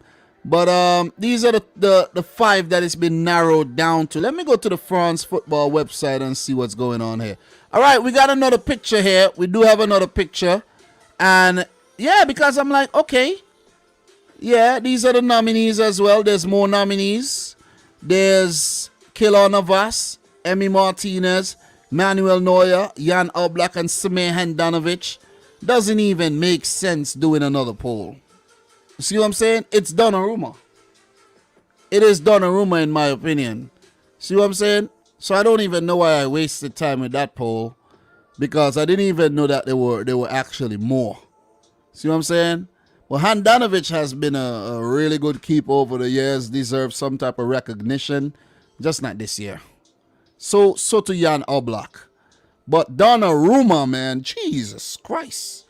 It goes to Donnarumma. You guys have voted in the poll already. All right, let's say, okay. All right, let's put it this way. Let's say we eliminate these guys, right? Look, these guys right here, eliminated. Schmeichel, Ederson, Mendy, Courtois, eliminated. Let's put Donnarumma up against, just to be fair, Keylor Navas, Neuer, Emi Martinez, Oblak, and Handanovic. 2 of these guys have to go. Let's eliminate 2 of these guys and then put these guys up against Donnarumma. All right, let's eliminate 2 guys. Keylor Navas, bro. First of all, you're under Donnarumma at PSG, so you're gone. You see what I'm saying? You're gone, Navas. You're a good shot stopper, but bye-bye. Emi Martinez, Copa America. Jan Oblak did great at Leti. Handanovic, Inter. He's retired from international, so I think we take isn't Handanovic from Slovenia as well? If I'm not mistaken. So Handanovic is out. I'm taking out Handanovic and Keylor Navas, right? Let's take out those 2 and let's put up Emi, Martinez, Neuer, and Oblak against Donnarumma to just keep things fair. Edward Mendy didn't do too bad in the poll, but Schmeichel and Ederson dropped out. All right, so I'm going to end this poll and I'm going to make a new one, right? Make a new one and I'm going to add these other names. So let's see if Donnarumma stands up to these guys. Okay, that's going to be interesting to see if he does. So Donnarumma, Oblak, Mr. Jan Oblak, Manuel Neuer currently injured. The boy Ter Stegen, got breached today against Romania. And Martinez, Emi Martinez. All right.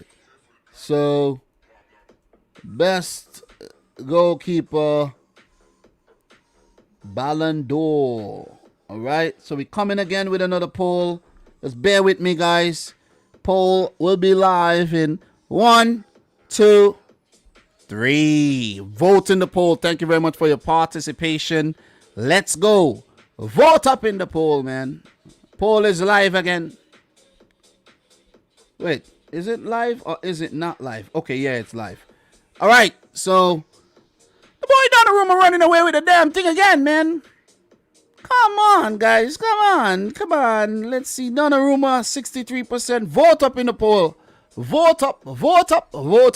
And guys, don't forget to smash up the thumbs up button. Thank you very much for getting the stream to 52 likes. Do appreciate that. If you haven't yet liked the video, make sure you do so. So, look, we're not going to linger anymore on the goalkeeper thing. But Donnarumma is winning. Donnarumma is the GOAT here. He's winning. So, whilst we're still on the Ballon d'Or thing, let's move on to another thing that we have to touch on here. Let me get this award right. The Kopa Award. The Kopa Award. Let's go. Kopa Trophy, Kopa Nominees. Okay? So we have to narrow this thing. We got to narrow it down to 4. Okay? So these are the Kopa nominees for the Ballon d'Or ceremony of 2021. Mason Greenwood, 20 years old of Manchester United. Bukayo Saka, Buyaka, 20 years old of Arsenal. Trilla, I know you're going to vote for Saka. Pedri, 18 years old of Barcelona. Jeremy Doku, 19 years old of Rennes in Belgium. Ryan Gravenberch, 19-year-old of Ajax and, of course, the Netherlands national team. And we go over to the other nominees. Jamal Musiala, 18 years old of Germany and Bayern Munchen. Florian Wirtz, 18 years old of Bayern Munich in the future. And, and Germany. Jude Bellingham, what a phenom of England and Borussia Dortmund. Giovanni Reina of Borussia Dortmund and the USA. I don't really know why he's on this list. Nuno Mendes, 19-year-old brilliant left back of Paris Saint-Germain and Portugal. Let's eliminate some of these youngins, okay? Let's eliminate them. Let's eliminate them. Talk to me, guys. Talk to me. We only have to end up with 4, okay? Only ending up with 4, man. So, look. Let's eliminate them. Let's start with this list. We have to narrow this list down to 2.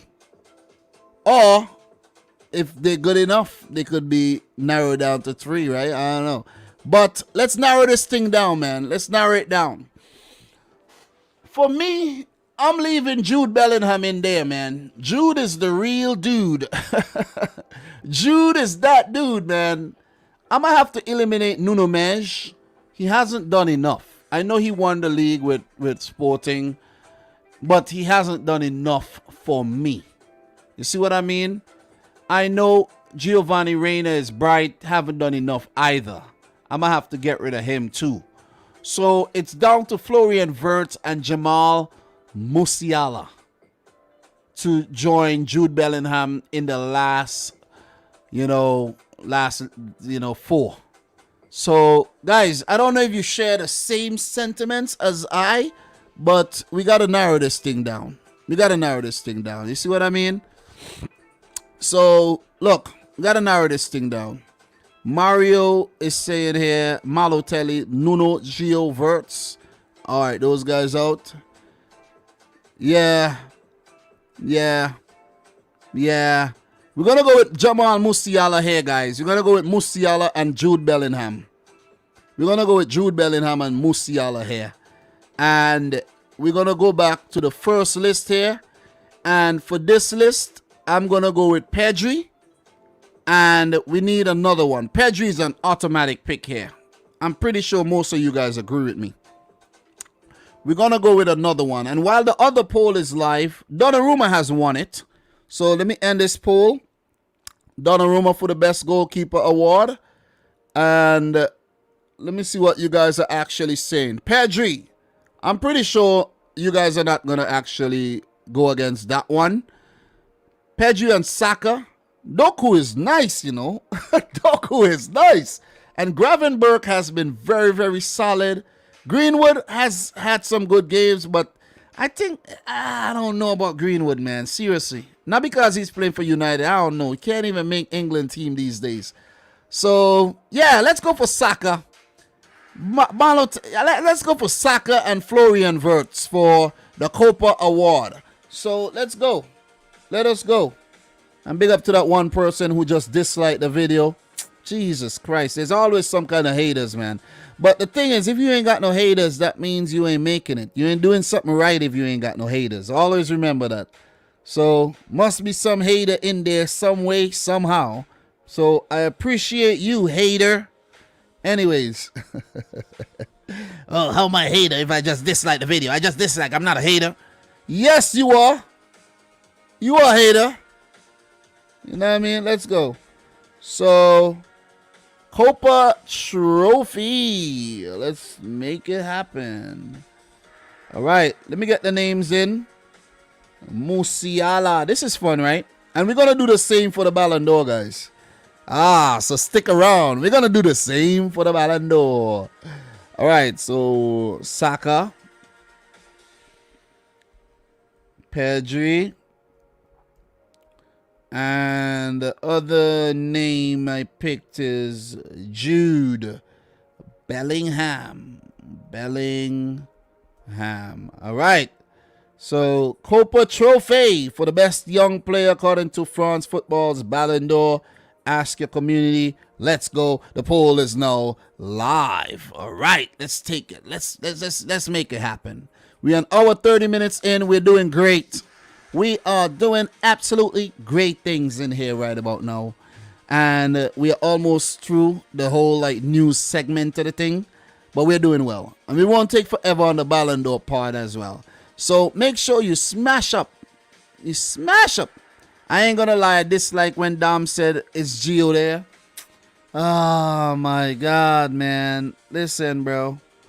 You guys are trolls, man. You guys are just trolling. Stop trolling. You see what I mean? All right. Zachary's always... Wait, you see? Exactly what I was saying in my Concacaf video that I made last night, right? I said, once you're watching football on American channels, American TV, once it's not a Mexican channel, like if you watch it on ESPN or Fox Sports or who else? CBS or TNT or whatever. Well, whatever, man. The American pundits and the commentators are so biased, like they're scared to say what they have to say because they got to protect their freaking paycheck, right? So it's shit. Seriously. You know what I mean? That's why you got to come on my channel and other channels for the real deal. Okay, so let's go. Let's go with the poll. What we looking like? What we looking like, man? What we looking like? Oh, my boy Pedri. Yeah. I was actually thinking Pedri too. The man played so many games last year, man. Last season. For Barcelona, for Spain, and at the Olympics. Jesus, Pedri. You a workhorse. And I think he's now on a break, taking a little rest. And Gavi stepped up. And he's like the new Pedri. So with Pedri and Gavi and Ansu Fati in Barcelona, as I mentioned, I think it was yesterday's live stream, Barcelona has to be patient. They will rise again, okay? Just like the Phoenix, they will rise again. Facts fraudulent, there's no Adalberto Carrasquilla. Yeah, Adalberto is pretty nice, man. I like Adalberto Carrasquilla. So Pedri wins this one, and it takes us to... I don't know much about the women's Ballon d'Or segment, to be honest, guys. But, yeah, there's some, you know, we got to acknowledge the ladies as well, right? So, yeah, let's just go back over to the media section here and see the ladies. Yeah, so the Ballon d'Or for the Lady Ballon d'Or. All right, Women's Ballon d'Or, Marie Antoinette Katoto, 22 years old. And I think she plays for PSG, woman. And we're not going to get into that. Stina Blackstenius, Magdalena Eriksson, Sam Kerr. I heard her name already. Chelsea. Alexia Putellas. And we have more. Wendy Renard. Oh, man. Big girl Wendy of Olympic Lyon. Samantha Mewis. Sam Mewis of Manchester City. Pernille Harder of Chelsea. Vivian Maidema, who won it the last time, I think. And Sandra Panos. Ooh, and there's more. There's more. Lecky Martins, Jessie Fleming, Irene Paredes, Ashley Lawrence, Christine Sinclair, Ellen White of Manchester City, Christian Endler, Jennifer Hermoso, Fran Kirby of Chelsea, Kadi Diani of PSG. Do we have more? That's it. That's it. Pick your women's Ballon d'Or, guys. I can't pick this one. I can't pick this one. I think that Barcelona, the Barcelona female team has been doing the goddamn business lately. It's probably one of them. Give it to the Man City lady, you know what I'm saying? Let's give it to her. Give it to the Man City lady. But I just did that for formality. I'm not actually going to go into the women's Ballon d'Or because I honestly don't know. I don't know. All right. So if we have any female football enthusiasts in here and they would like to give us more insight on that, make sure, just hit us in the chat. I'm pretty sure nobody's going to actually hit us. From what I've heard, Puteas is a favorite, says Adrian KB. Thank you very much, man. So let's move on to the big deal, the big one, the nitty gritty here. And respect to the women. That's why I had to mention them. And I had to call out all their names because, listen, behind every strong man, there is a woman. Oh, man. Pause. Anyways, let's go. Let us go. Let us continue here with the Ballon d'Or ceremony on Dominic Rich FC. Ballon d'Or nominees, man. Robert Lewandowski, Jorginho, Mo Salah, Cesar Azpilicueta, Romelu Lukaku. The list goes on. Cristiano Ronaldo, Gerard Moreno. All right, let me go back. I'm doing this wrong. Robert Lewandowski of Bayern Munich and Poland, Jorginho of Chelsea and Italy, Mo Salah of Liverpool and Egypt, Cesar Azpilicueta of Chelsea and Spain, Romelu Lukaku of Chelsea and Belgium. And we move on to the second page. Cristiano Ronaldo of Manchester United, the second coming, and Portugal, Gerard Moreno of Villarreal and Spain, Big Philly style Foden of Manchester City and England. We could give it to Philly style already. Kylian Mbappe of PSG and France. Luis Suarez of Atletico Madrid and Uruguay. And we have more. Riyad Mahrez. Oh, man. God damn. Mahrez, you're nice. Of Manchester City and Algeria. God, you saw what he did for Algeria today? Oh, man. Mouth watering. N'Golo Kante of Chelsea and France. Erling Braut Haaland, the phenom of Borussia Dortmund and Norway. Leonardo Bonucci of Juventus and Italy, a defender, big defender on the list. Mason Mount of Chelsea and England. Oh, man, it feels good to be nominated there, Harry Kane of Tottenham Hotspur and England, definitely not winning it. Gianluigi Donnarumma of PSG and Italy. Is there a chance that a goalkeeper could win it? Who knows? Karim Benzema of Real Madrid and France. Oh my God, my boy Raheem the Dream made the list. Jesus Christ. Is this a joke? Raheem the Dream Sterling of Manchester City and England. Oh man. Oh my God. Raheem, bro. You've been really crap lately. I gotta keep it real. I'm keeping it real. I like you. You know what I'm saying? You're my black brother and all. But listen, man. No favorites here. Nicola Barella, 24 years old of Internazionale Milano and Italy. Do we have any more? Yeah. Lionel Messi of not Barcelona, but PSG and Argentina. Pedri of Barcelona and, Pedri, you made a freaking big list, of Spain. Bruno Fernandes of Manchester United and Portugal. Luka Modric of Real Madrid and Croatia. I gotta say, I don't know how some of these guys made this list, especially Modric. I like you, Modric. You should not be on this list. Giorgio Chiellini, 37-year-old of Juventus and Italy. Yeah, good see. Yeah, whatever. And we got more. Goddamn. Kevin De Bruyne of Manchester City and Belgium. Yeah, give it to him if you want. I'm just messing. Neymar Jr. of PSG and Brazil. Ruben Diaz, of course, he got to make the list. Did big things last season, of Manchester City and Portugal. Lautaro Martinez of Internazionale Milano and Argentina. And Simon Kjaer making the list of AC Milan and Denmark, just for the heroics that he pulled off in terms of saving, helping to save Christian Eriksen's life. Pretty sure that's why. Nothing else. Because Kjaer, you ain't, you're okay, but you ain't deserve to be on the Ballon d'Or list if I'm being real. So we have no more. Nominees announcement here. Guys, we need to narrow this down to 4. How are we supposed to narrow this thing down to 4? Come on, let me see what you guys are saying in the chat here. Let's narrow this thing down to 4, man. All right? Let's narrow it down to 4. I'm not going to make separate polls for each slide. We need to narrow this thing down to 4. This is about the men's Ballon d'Or. Let's be men about it and make some decisions here. Let's make some decisions, okay? So Pedri has won the Kopa trophy. So congratulations, Pedri. Come on, elimination time. Let's go. Top 4. Top 4 dead or alive. No, top 4 alive right now. Live in the sport. Talk to me.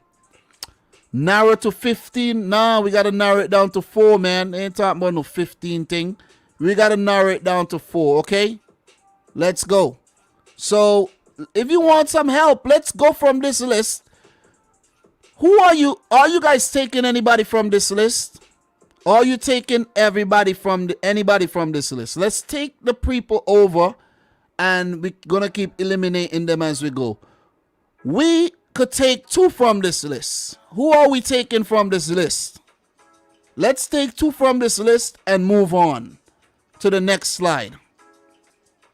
Thriller says nobody from this list. Come on, anybody from this list? Kevin De Bruyne, Ruben Diaz, and Neymar. Who? Anybody from this list, guys? You think stand a chance of winning the Ballon d'Or?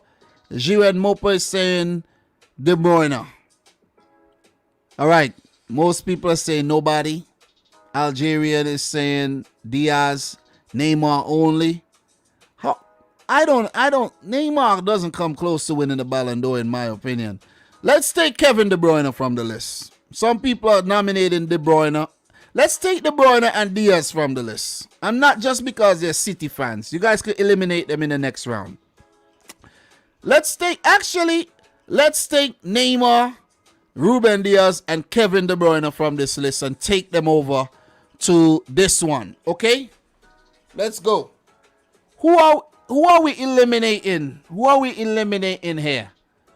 We have Messi, Pedri, Chiellini, Modric, Bruno Fernandes, Neymar, Diaz, and Kevin De Bruyne. Who are we taking from this list? Are we dropping anybody from the previous list? Who are we taking? Come on, talk to me, guys. You guys are making the decision here. This is an interactive stream. We're dropping Modric for sure. We're going to drop Pedri. He did well, but he won the Kopa award. He ain't going to win this one. We're going to drop Bruno Fernandes. Definitely. Bruno Fernandes. We're going to drop Bruno Fernandes. Doesn't show up. Does not show up, man. He really bullied the small teams. Keeping it real. We're taking Messi. Messi's the only one I'm taking. Yeah, Jiren. Only Messi. So, are we dropping off anybody here? Ruben Diaz, Neymar, Kevin De Bruyne. Are we dropping anybody off? Chiellini? You want to take Chiellini? You want to take Chiellini? Nah. Chiellini celebrates a bit too much when he makes tackles. He hypes it up. I think Chiellini is like his own hype man. You know what I mean? You don't get points for hyping yourself up. He's quality, but yeah, we're not. You want to drop off Ruben Diaz? Why? Thriller, what's your problem, bro? I just want to ask you, what is your problem, bro? with my boys. All right, so, look, we're taking Messi only from this list. Only Messi. Let's take Chiellini as well. We're taking Messi and Chiellini. The other ones we're dropping. And we're going to keep the other players from the other list and keep it moving. Who are you taking from this list? I'm taking Karim Benzema and Donnarumma. The other ones could stay where they're at. The others could stay exactly where they're at. All right? Drop Diaz and Steve, man. Chill. Chill, bro. Chill. We're going to drop him off just now. Don't worry. They'll get dropped off soon. They'll get dropped off soon. So, Kane goes. Sterling goes. Barella goes. We're taking Benzema and we're taking Donnarumma. And we're going to keep it moving. I'm going to make some decisions here. All right. Mount goes. Bonucci goes, in my opinion. Mahrez, I love you, bro. You done well for Argentina. Done great for City, but you're not winning the Ballon d'Or. We're taking Haaland and we're taking N'Golo Kante. We're gonna who could we drop off? We have Neymar, Messi, Chiellini, Diaz, Kevin De Bruyne, and we have yeah, that's who we have right now. Who we dropping off? Anybody we dropping off before we move on? Anybody we dropping off? Diaz, Kevin De Bruyne, Neymar, Messi. Are we dropping off anybody? Are we dropping off anybody though? Diaz and Neymar, Adrian B. Come on, guys, talk to me. Talk to me, guys. Talk to me. Okay, we're not dropping off anybody yet. We're gonna keep Haaland and Kante and move it. All right. Ronaldo, does he stand a chance? Mbappe, we're gonna hold on to Mbappe and Cristiano Ronaldo here. Suarez, bro. You wonder the thing with Atleti, but nah, still no. Foden, bro. You did great, but not yet. Cristiano Ronaldo, Kylian Mbappe comes from this list. Don't worry, guys. We'll eliminate some more people pretty soon. And the first page. No, we have another page. Yeah, the first page. Lewandowski, Jorginho, Salah, Lukaku, Azpilicueta. Don't worry, guys. I remember the name. Who are we taking from this list?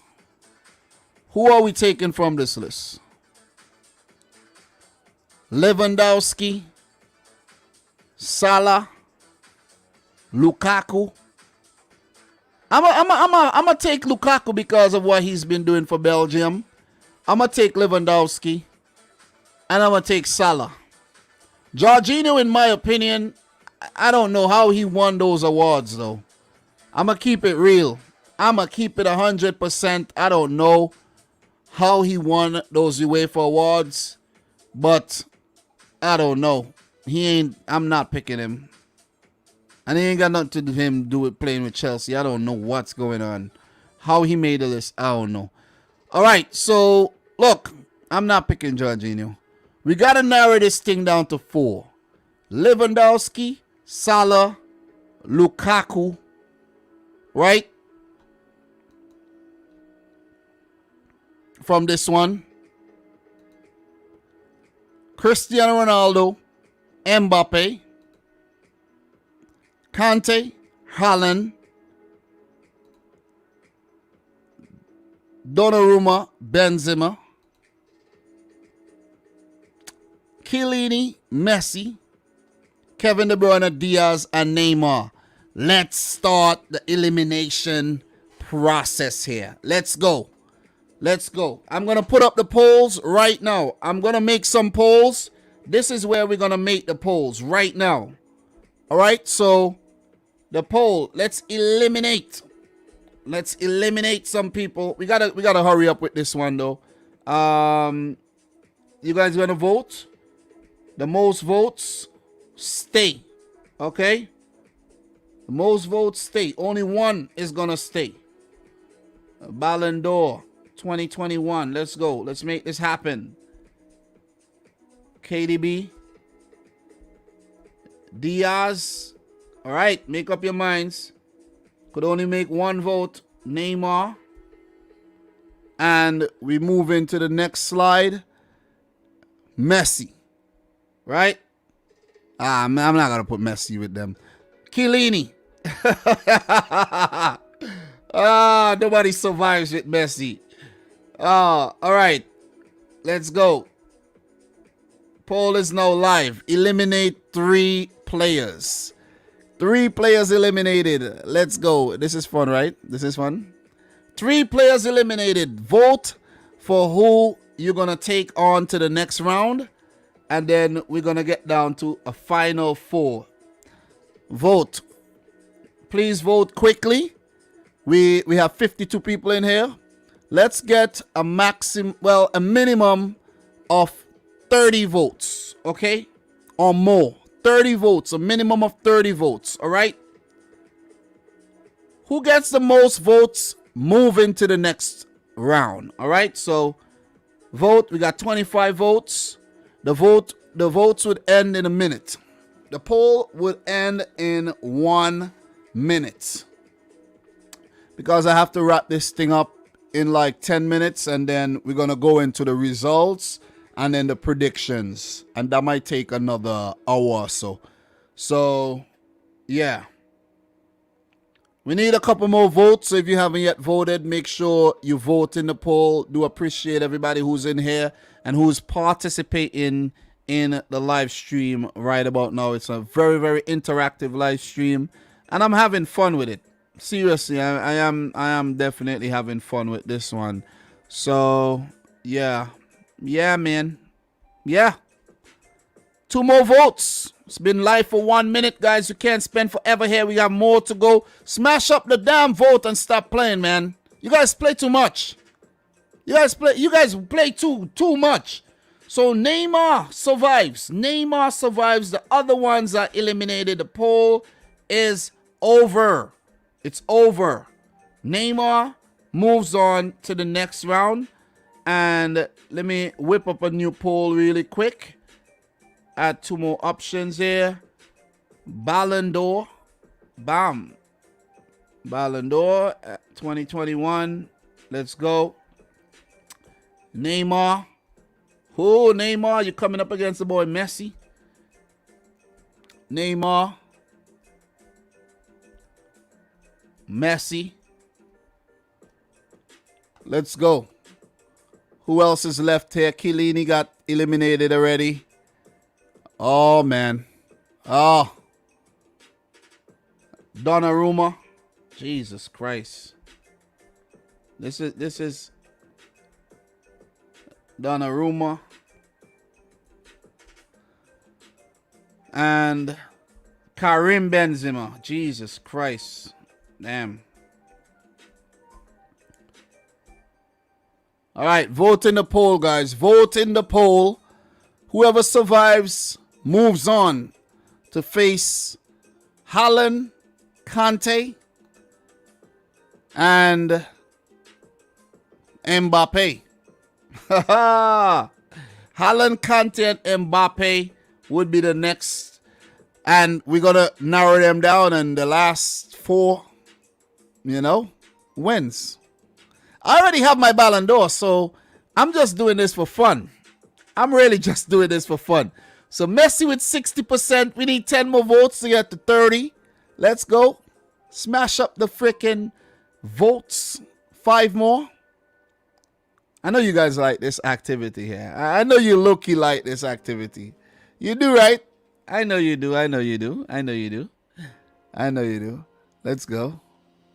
That's why I do these live streams. Instead of laying down in the couch and sleeping or watching TV, I just go live. Have fun with y'all. All right? So, 3 more votes. Messi's leading. Messi, oh my God.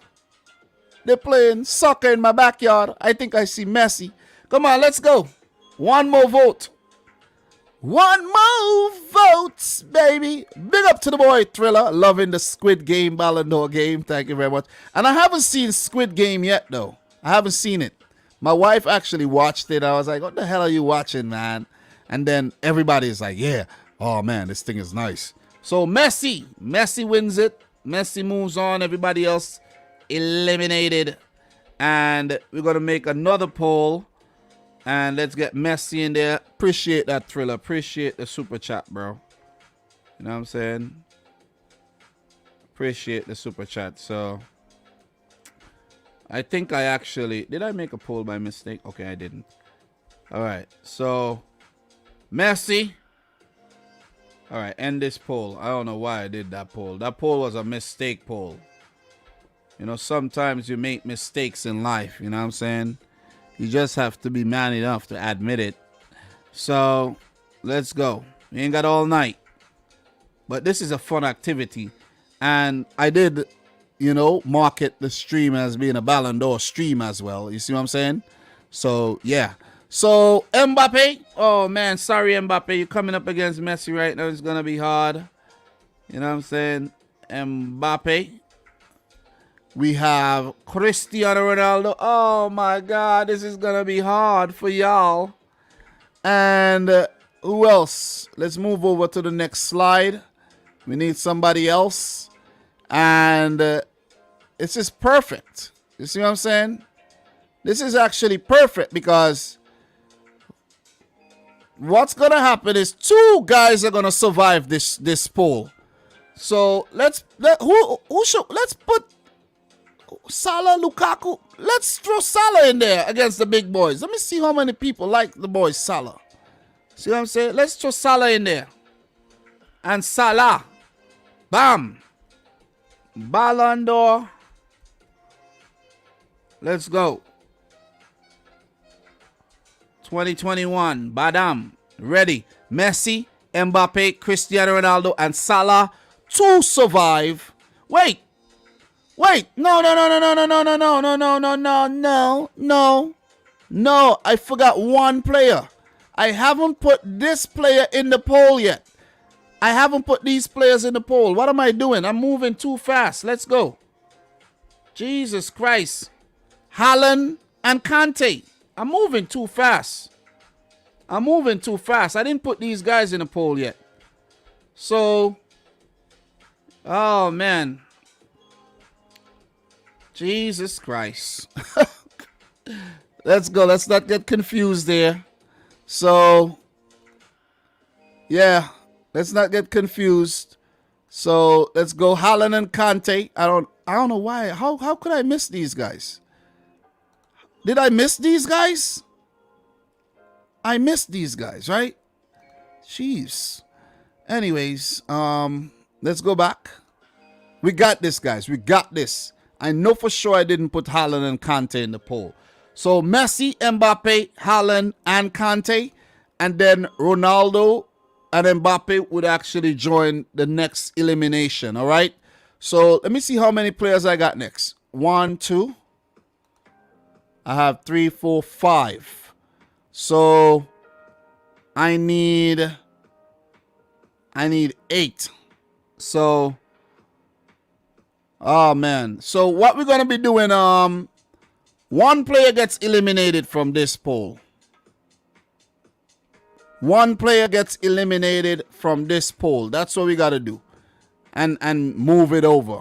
Because this is getting tricky now. This is getting real tricky. So we have 1, 2, 5 players. Yeah. So one player gets eliminated from this poll. Vote. Let's go. One player. One player gets eliminated from the current poll. So the player with the least amount of votes, they're out. And then we move on and we throw another player in there. And we do it like that as we go forward. Because if we do it the other way, it's not going to be, it'll be difficult to pull off.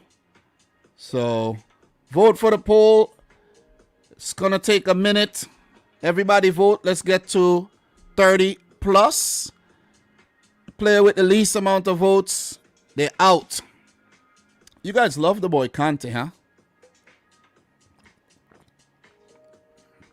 You guys love the boy N'Golo.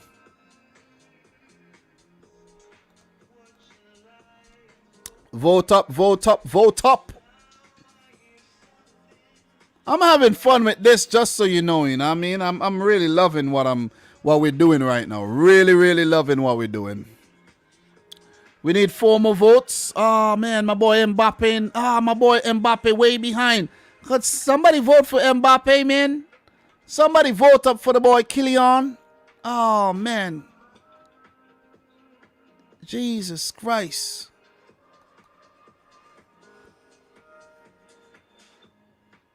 Jeez. The boy Kylian is like, oh man. I'm just going through the list, make sure, you know. So, all of these guys are out. Messi still lives. Know what I'm saying? Messi is the only one living. All right, so we got 30 votes. Kylian Mbappe is out. So, Messi, Kante, Haaland, and we're going to throw another player in the mix, and then we're going to keep it moving. And that other player, Cristiano Ronaldo. So end the poll. So Messi, Kante, Haaland coming up against Cristiano Ronaldo. And then we're going to go over to the last slide. And we're going to find out who wins the Ballon d'Or according to the community. So let's go again. Messi, Kante,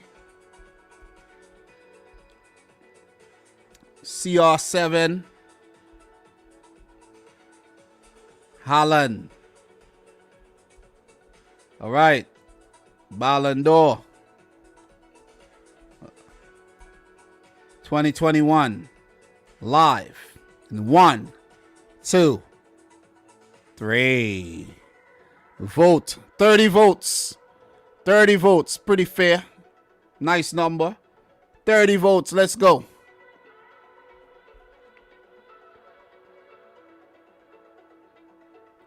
All right. So, vote up. The player with the least amount of votes, they're out. And then we're going to get into the final slide where Lukaku, Salah, Lewandowski awaits to go up against 3 more players. You see what I'm saying? So, vote up in the poll. The least amount of votes, they're out. Got 26 votes. Could we get 40 votes? Could we get 40 votes for this one? Could we get 40 votes? Let's get 40 votes. I need 40 votes here. I need 40 votes. So vote up. I'm not moving on until we get 40. Let's go. Participate if you're not participating. And if you haven't yet liked the video, make sure you smash, absolutely destroy the thumbs up button. All right? So, yeah. And we're preparing to move on to the results segment where we're going to run through the results from the African Confederation, CONMEBOL, AFC, Concacaf, and UEFA. We got a lot to go through. When I say a lot, we got a lot to go through. And if I don't make it happen, well, we leave it for another time. But we got a lot to go through. So let's go. 32 votes. Could we get 8 more votes in here right about now? Maybe not. Cristiano Ronaldo, Erling Haaland is getting eliminated. Is that for real? Come on, guys. Anybody in here wants to save Erling Haaland? It's still very early to save Erling. Still early. You could still save Erling. You could still save Erling. Come on, guys. Let's save Erling. No, nobody want to save Erling. All right, 34 votes. I think I'm pushing it. Erling Haaland is eliminated. Haaland eliminated. Wow. Absolutely wow. So, we're on this final page here. And let's throw in Lukaku. So, Lukaku. We have Messi. We have Kante. And we got CR7 in the Ballon d'Or 2021 race. Wow, this is fun. If you're watching the replay right now and you're loving a little Ballon d'Or thing, let me know. All right, so there we go. There we go. We're almost down to Salah and Lewandowski. They're going to join the race pretty soon. And vote up, vote up, vote up. Your votes are needed. Without your votes, nothing happens. Who? Oh, boy, Lukaku. Listen, could you guys save Lukaku? Is anybody even going to vote for Lukaku? Any Chelsea fans in here? Any Inter fans in here? Okay, he got a vote. He got a vote. He got a vote. Kante looking strong, man. The boy N'Golo looking real strong. All right, we need 8 more votes. We could make this happen really quick. 20. Oh, man, you guys are really participating. I like that. I like that. You're with it now. You're with it. You're with it. You're with it. Let's go. 3 more votes. All right, it's fair to say Lukaku is out. Lukaku is out of this race. But we still need to hit that 30 mark, though. Come on, guys. Don't be disobedient. Let's get to 30. Smash it up. All right, 28. We still need 2 more. Come on. How are you guys feeling tonight, man? What are you up to? What are you doing? Smash up the like button. Smash up the poll. Okay, so Lukaku officially out. So Messi, Kante, and CR7 lives. So with that being said, we are gonna throw the boy Mo Salah in the mix. All right, Mo Salah. Could Salah survive the final 4, where Lewandowski will be the last player to join the party? You see? Now it's all coming together, right? Now you guys are seeing what I've been up to, right? So let's go again. Let's go again. We have 1 more after this.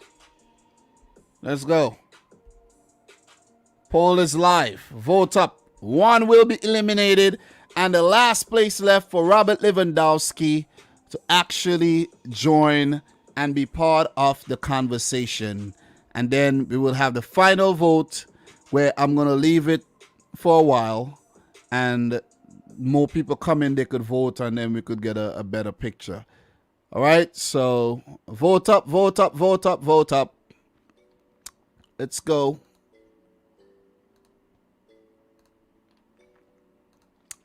All right. Damn, the boy Mo Salah doing well here. Jesus Christ, 29 votes already, and Mo Salah is leading the charge. Absolutely ridiculous. Cristiano Ronaldo is being eliminated 30 minutes. Listen, 30 seconds into the poll. We have hit 30, and it's fair to say that Cristiano Ronaldo cannot recover from that 3% vote that he has received. And we will close the poll right now. Mo Salah, oh my God, he's a popular man around these parts. So that poll has ended, and we go into the final poll, where Robert Lewandowski would join. So let's go. Let me construct that poll right now and get some answers. So Louis, oh man, Salah, Messi is still in it, and N'Golo Kante. What if that's the last 4 for real this season? I doubt. Let's see. Ballon d'Or 2021, Dominic Rich F.C. edition. Gotta get this right. Gotta proofread. Make sure everything is good. Winner. This is it. This is the final. Kante, Messi, Salah, Louis. Let's go. Let us go. Let us go. And with that being said, guys, my Ballon d'Or for 2021 goes to no other than the 33-year-old Polish striker Robert Lewandowski of Bayern Munich. That's my Ballon d'Or, and simply because he deserves it. I think he deserves it. I think he deserves it. What he did breaking Gerd Muller's record, and the fact that he just keeps scoring and scoring, and he's so damn clinical. Yeah. I'm picking Lewandowski. You guys could pick who you want to pick, but I have to keep it real here. You see what I mean? I got to keep it real. Let me take a look at the chat and see what the poll is looking like.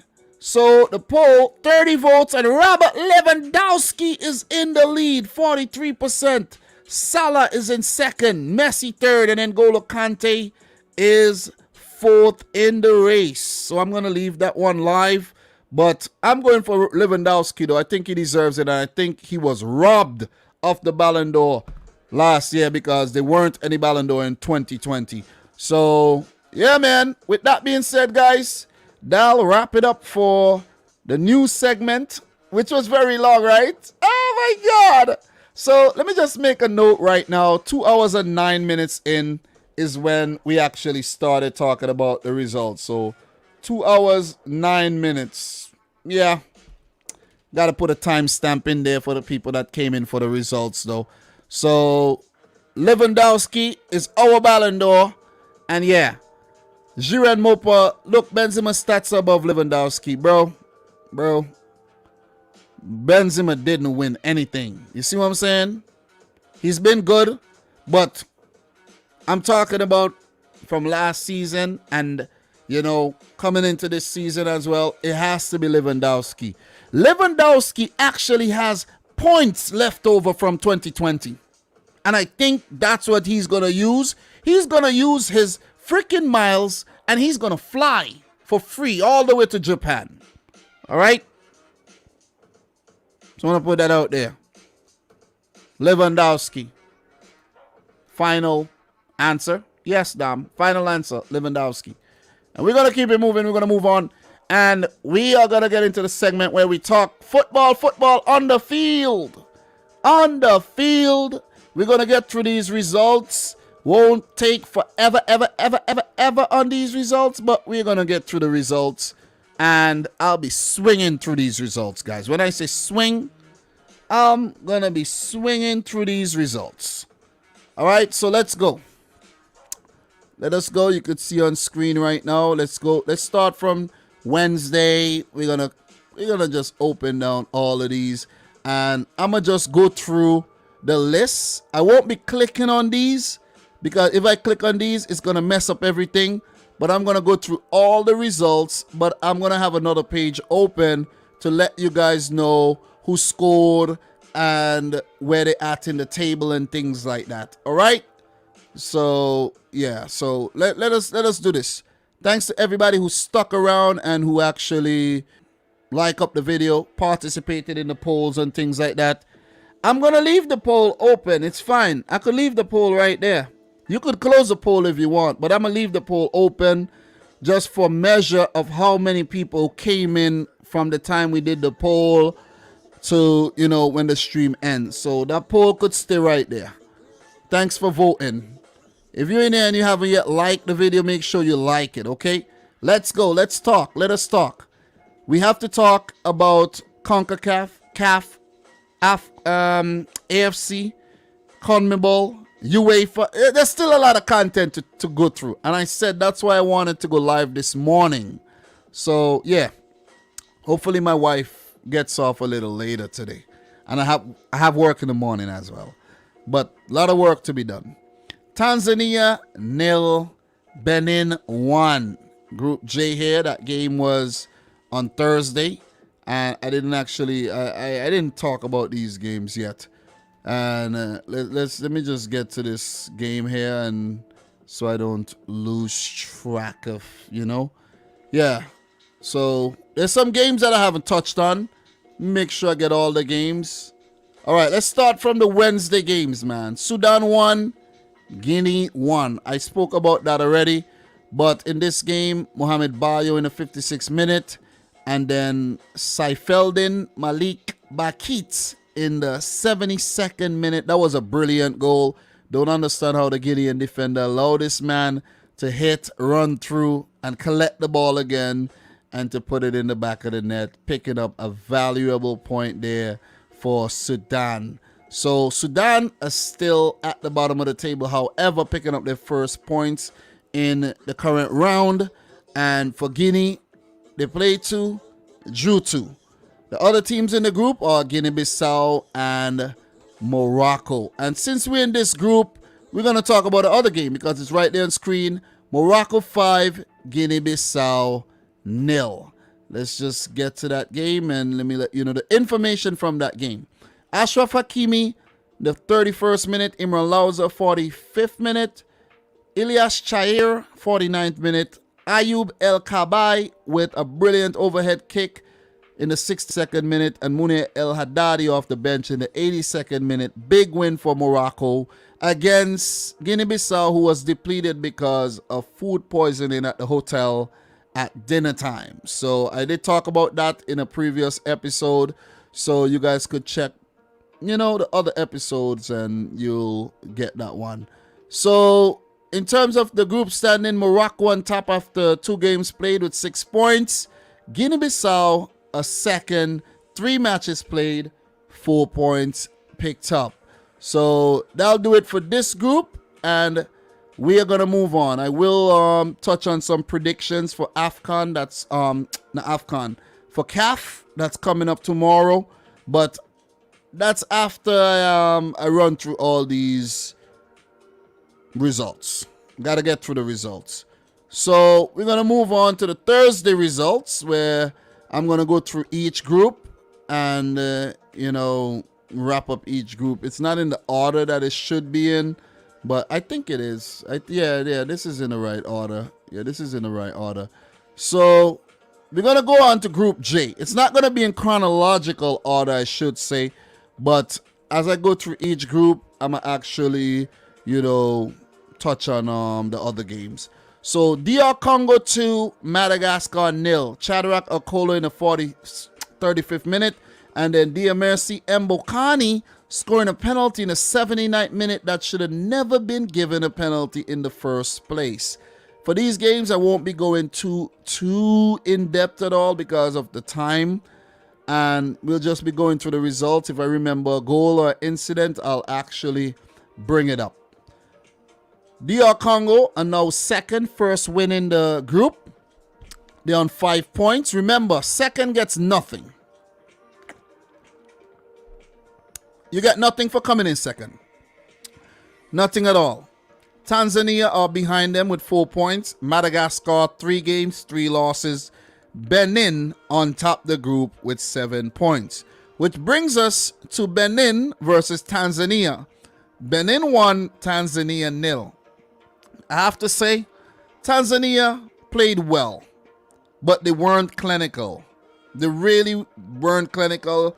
They should have at least walked away with a draw on home soil, but they walk away without anything. Benin, in the 71st minute, Steve Mounier, that was a brilliant strike from distance. They also had opportunities, and I think in the end, the team that took their best chance ended up winning the game, and that was Benin. So Tanzania, very disappointing result for them, but the Squirrels of Benin keep rising. Could this team actually go on to make the final round of World Cup qualifiers for the first time in their history? That will be absolutely amazing. So as I mentioned, Benin on top of Group J with 7 points. Congo DR second with 5. Tanzania third with 4 points. It is not over for them yet. The group is still pretty tight, with the exception of Madagascar. I still think Tanzania, Congo DR, and Benin will fight it out for that spot into the third round. This is the group of life, and one of these teams have a chance to actually qualify for the 2022 World Cup. Could you believe that? We're going to move into the games from Group C, where Liberia played Cape Verde and Nigeria played Central African Republic. So as you can see, one's at the top of the screen, one's at the bottom. But this is a very, very, very big upset here that happened in this group. Really, really big upset. You got to give it to Cape Verde for coming from behind in this game. Opening goal, Van Dave Harmon in the 45th minute, the 3rd minute of extra time there in the first half. And then Cape Verde came back in the second half, and Jamiro Montero scored in the 52nd minute. And Gary Rodriguez, with a brilliant strike from distance in the 92nd minute of the game, won it for Cape Verde to pick up their first win of CAF World Cup qualifiers for the 2022 World Cup.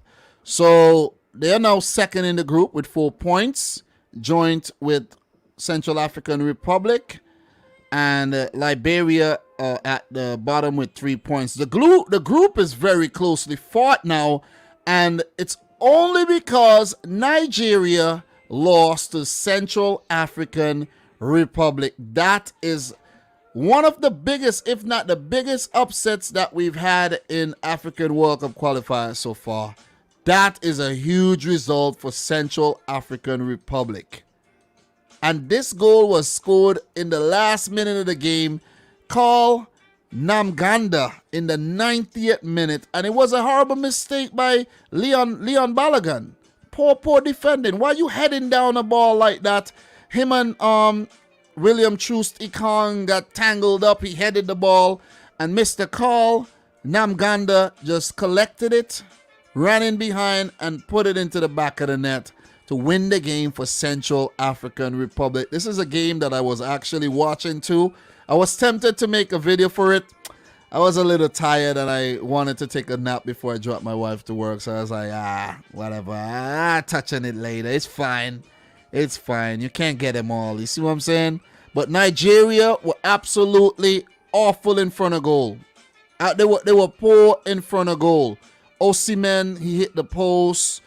And, Moses Simon was live. Iheanacho was on the field as well. They had the players on the field to actually damage Central African Republic. But it wasn't the stars that won on the day. It was actually the unknown of Central African Republic. And you have to give it to them here.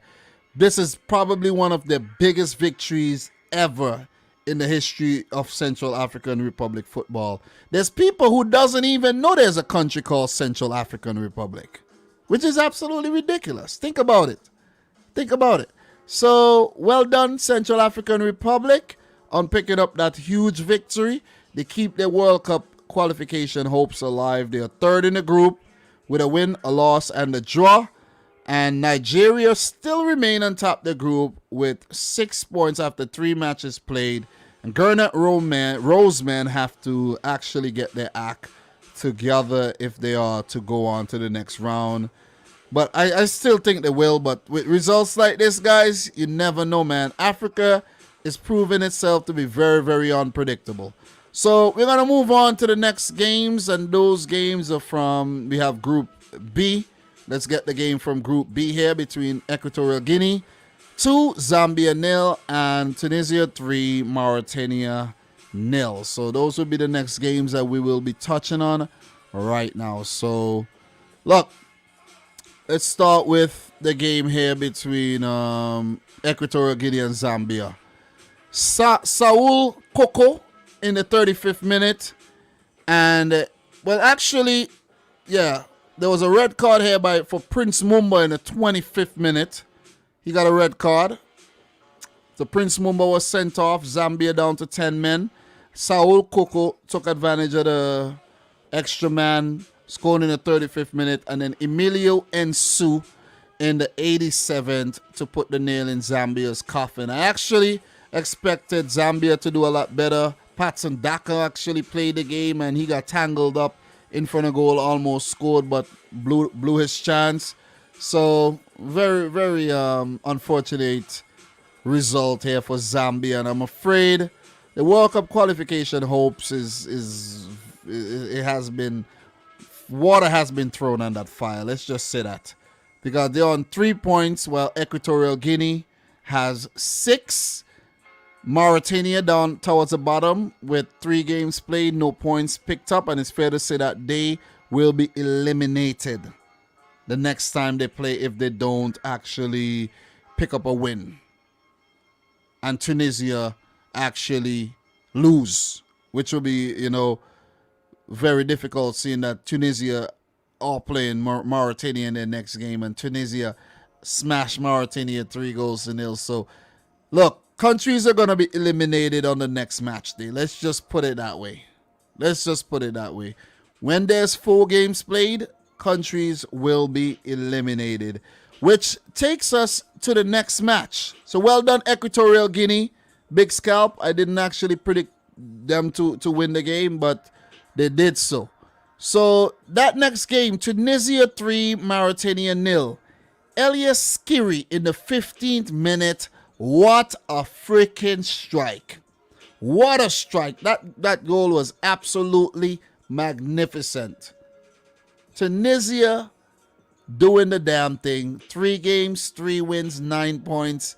They're running away with this group. And another win, I think, would be, pretty much it. They won't be able to, no other team in the group would be able to catch them, in my opinion. Not even Equatorial Guinea. So Wabi Kazri did score in the 42nd minute, and Saifeddin Jazira in the 85th to give the Eagles of Carthage a big 3-0 win. So as I mentioned, they have 9 points. They have not yet conceded a single goal, and they have scored 8 goals. Brilliant stuff. Only team I think has a chance to actually do something against Tunisia in this group now, it's Equatorial Guinea, who has already lost the game to them. So, yeah. Yeah, you know what that is. You know what I'm saying? Tunisia is going to win this group. So, with that being said, we are going to move on. We have Rwanda versus Uganda here, and the game between Mali and Kenya in Group E. And I did touch on the Kenyan coach earlier, where they appointed a new coach in the form of Engin Firat, a German-Turkish guy, and they got smashed. In September, they drew their 2 games, and they come in October and get smashed in their first game versus Mali, and they can't complain about any food poisoning incidents. So I won't be surprised if Mr. Engin Firat gets sacked this month. Yeah. 2 games played. Bye.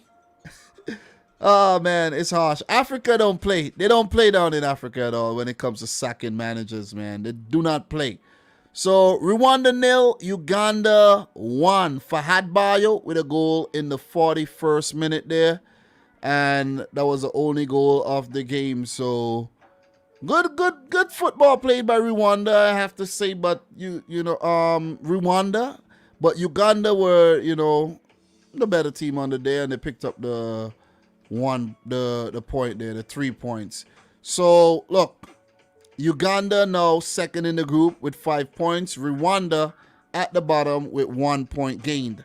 Mali on top of the group with 7 points, while Kenya has 2 points. And we're going to move on to the game between Mali and Kenya. Mali 5, Kenya 0. Adama Traore, that Adama that plays for Sheriff Tiraspol, that's him. Ibrahima Kone with a hat-trick in the 22nd, 36th, and 45th minute from the penalty spot after Musa Jenepo was brought down. And then Musa Dumbia to put the final nail in Kenya's coffin in the 85th minute. Quality stuff by Mali. A team I actually picked to qualify for the World Cup. I like this team, man. They got some really neat players. Guys like Amadou Haidara and, Samaseku, Diado Samaseku, who was not in the squad. Adama Nus Traore and the other Adama Traore, the striker. Musa Jenepo, Musa Dumbia, Ibrahima Kone, and the list goes on. And this is not even the strongest squad, because there's no Musa Morega in the team, and the bad boy there, Yves Bissouma. Oh man, feel bad for him. But yeah, that'll do it for Group E. And we're gonna move on. We do have games that were played today. And guys, I've seen the highlights for all these matches, just so you know. So I'm not just talking blindly here. I've seen all the goals. Can't remember all of them, but I've seen all the goals. So let's go and talk about the Group D matches, where Malawi lost to Cote d'Ivoire, Ivory Coast 3-0, Cameroon 3, and Mozambique 1. So let's get into these games. Ivory Coast 3, Malawi 0. Max Alain Gradel in the 35th minute. That was a kind of comical goal because the ball was crossed in and it bounced over the defender's head. He was trying to head the ball. It bounced over his head and Gradel just smashed it in the back of the net. It was 1-0 for quite some time. Malawi held their own. And they didn't really bother. As a matter of fact, Gobu actually had to pull off some big saves. So Malawi, they were very threatening here, but that goalkeeper there for Ivory Coast, Gobu, Silva Gobu, had to pull out some really, really good saves in this game. I'm like, what I was thinking? Yeah, so Ibrahim Sangare did score the second goal in the 85th minute, and Jeremy Boga of Sassuolo came off the bench to score in the 95th to give Cote d'Ivoire the big win and take them on top of the table on 7 points. So 2 wins and a draw in their first 3 games. Cameroon would be the team to actually challenge them for that top spot, in my opinion. They have 6 points. Malawi third with 3 points. And Mozambique with 1 point in the group so far. So, yeah, Mozambique did grab that point off Ivory Coast. So, very weird. Africa, very difficult to predict. And it is very, very, very, very volatile. Very volatile. Big up to the boy Michael Talks Football here. Uganda will be a tough opponent for Mali. Let's see. Chase Athletics in the house. Kenya disappointing. Big up to everybody who's still in here, who's stuck around, and who just want to go through these fixtures with me, because we have to go through these fixtures. It's not a lot, because by the time we're done with these, the other confederations, there's not really a lot of games to go through, but we got to go through these matches. So, yeah, good win for Ivory Coast. We're going to move on to the game between Cameroon and Mozambique. Cameroon 3, Mozambique 1. And the crazy thing is, I think all the goals in this game was scored from headers, because Eric Maxim Choupo-Moting scored in the 28th minute and the 51st minute, and they were both headers. And then Carl Toke Ikambi in the 63rd minute from a header again. And I think Geni Katamo's goal for Mozambique was also from a header, if I'm not mistaken. I can't quite remember the goal, but I do remember the Choupo-Moting and the Toko Ikambi goals. There was also a red card here by Danilo Muse. He was sent off, Muse, in the 88th minute for a tackle there. So, Cameroon 3, Mozambique 1, and Cameroon are in pursuit of, Ivory Coast. 6 points for Cameroon, 7 points for Ivory Coast. The next time these two teams meet will be the decider in this group, in my opinion. But with Africa, you could never tell, because Mozambique did get a draw off the Ivory Coast here. So we're going to move on. There's still more games to talk about. 4 more to be exact in Africa. And then we'll wrap up and we'll get into the predictions for tomorrow's matches. And then we're going to move on to another confederation. Thank God it's only Africa and UEFA playing football tomorrow, or else we won't be able to keep up with this. It's crazy when all the confederations are playing on the same day, man. That is a lot of football. You can't ever complain and say, hey, man, there ain't enough football, man. There's enough football to go around for everybody. All right, so let's talk about Group F. Angola 3, Gabon 1. This was actually a shocking result to me. Gabon has been absolutely shocking. I don't understand. I really don't understand how they're performing like this when they have the quality of Aubameyang and guys like Lemina in the team and a few more other guys I'm not going to get into. But the first goal was scored by Salvador in the 25th minute, and second goal by Ari Papel in the 56th minute. Axamaya did grab one to bring Gabon back in the game in the 83rd minute, but then Jonathan Buatu put the final nail in Gabon's coffin in the 91st minute, and Aubameyang did look very dejected walking off the field. Angola with the big win, 3-1, which would put them in third. That's their first win. They lost their first 2 matches of the group. And Gabon are at the bottom of the group with 1 point, 1 draw that they picked up against Egypt. So it's fair to say that Gabon, man, 3 more games left. It's a wrap for you, man. You could get a maximum of 10 points, and it means that you have to beat Angola, Libya, and Egypt. It ain't happening. It ain't happening at all. So, good win for Angola. They keep their World Cup hopes alive. And we were actually just talking about Egypt, Libya. Egypt with the big win against Libya. A goal by Omar Mamouche. And that was actually a goal on debut for Mamouche. That was a quality goal, man. The confidence on this guy. Really good shot from distance into the back of the net. Libya, very unlucky not to score as well. They didn't play too bad, but very unlucky not to score. And note, guys, these teams will play again. It's been double headers where both teams are playing each other twice in Africa this time around for the October international break. It's like the Champions League they're doing it. They're doing a Champions League style here. But that's a big win for Egypt, though. Mo Salah was in the team, and, you know what I mean, he wasn't able to work his magic like he does for Liverpool. But his presence alone, I think, is still good to put the fear into the hearts of the Libyan players. With that win, Egypt now go back on top the group. And this was their first game, the first game in charge for their new manager, Carlos Queiroz. So he starts off with a big win here. So 7 points. Libya with 6 points. It's going to be close, very close between Egypt and Libya. And the return leg down in Benghazi, I think the return leg is being played. Libya has to get something. At least a point. At least a point to stay close to Egypt. Because if they don't get a point, Egypt could run away with it. And Egypt is the team I actually picked to top this group as well. So that does it for Group F. And we have 2 more matches to talk about. And that's from Group A. And when I'm done, I'm going to go down and show you guys a table. Definitely will. So Djibouti 0, Burkina Faso 4. Abdul Tapsoba with a brace in the 45th and 48th minute. So Djibouti, they were able to hold it 1-0 at halftime. And then early in the second half, Tapsoba scored. And then Issa Kabore, who's a Man City player, unknown at the sister club in Belgium, I think, Kortrijk. And then Mohamed Konate in the 59th minute.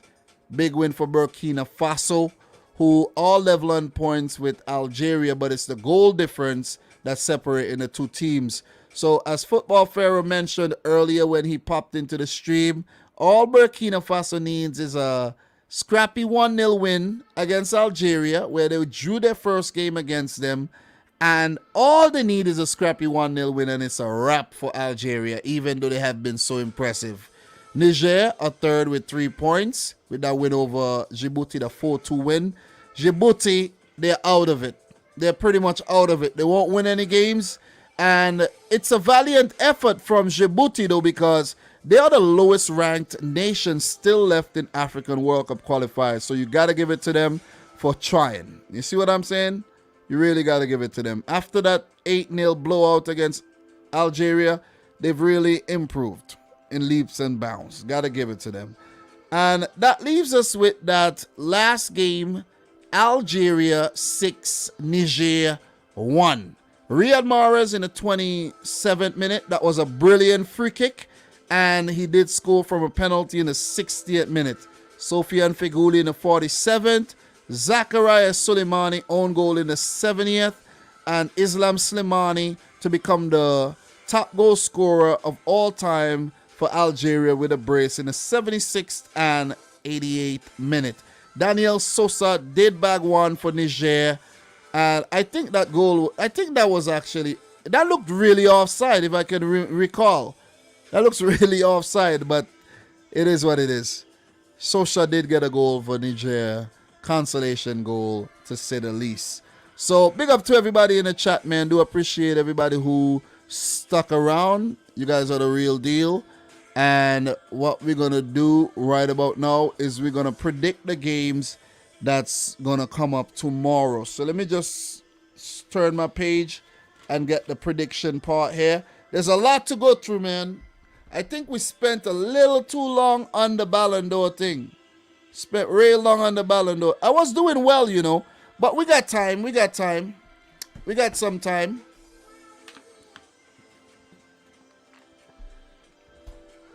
We got some time. We'll go through these games. So let's get to the Saturday, October 9th matches. It's not a lot of games, though. You know what I mean? Not a lot of games. Guinea versus Sudan, Ethiopia, South Africa. But let's go group by group, okay? Let's go group by group. Guinea, Sudan, and Guinea-Bissau, Morocco would actually be the first two games we'll talk about right about now. So, yeah. So, all right, I hate this drop-down thing. Jesus Christ. Stop dropping down the stupid-ass website. Always pissing me off, man. I need to see the thing on the screen. It's dropping down. God damn. Jeez.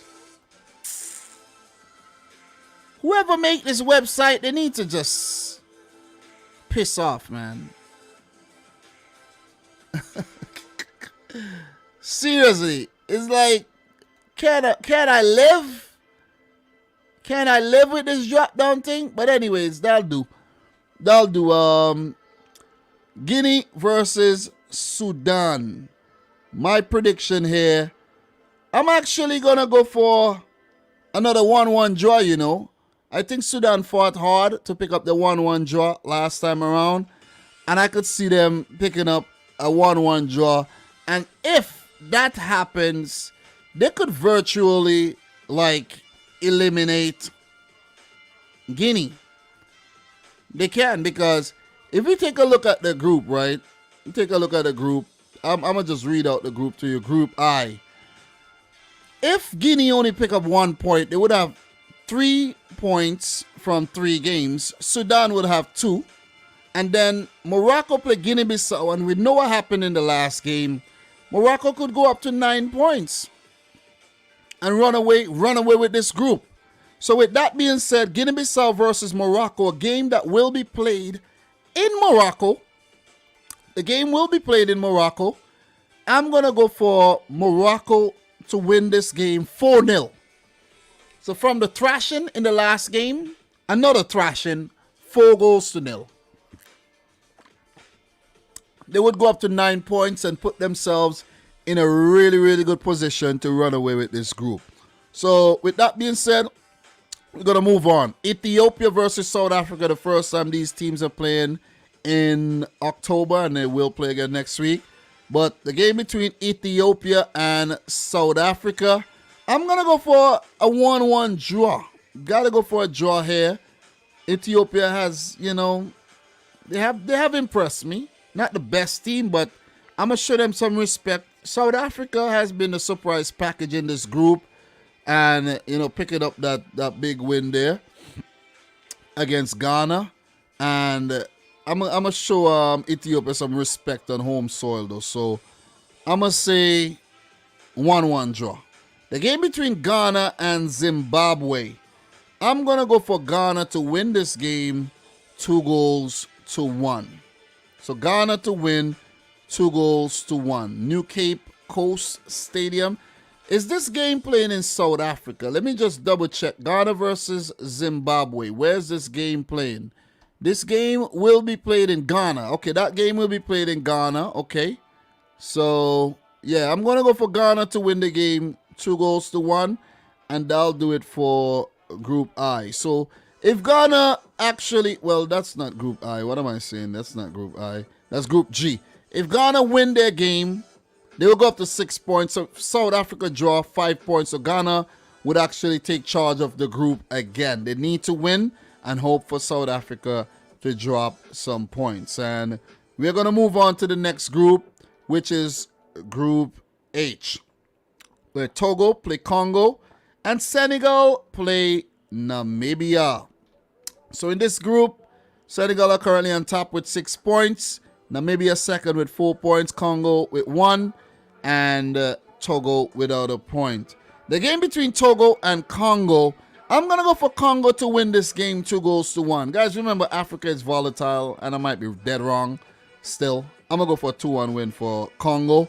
And the game between Senegal and Namibia, I'm going for Senegal to also win this game 2-1.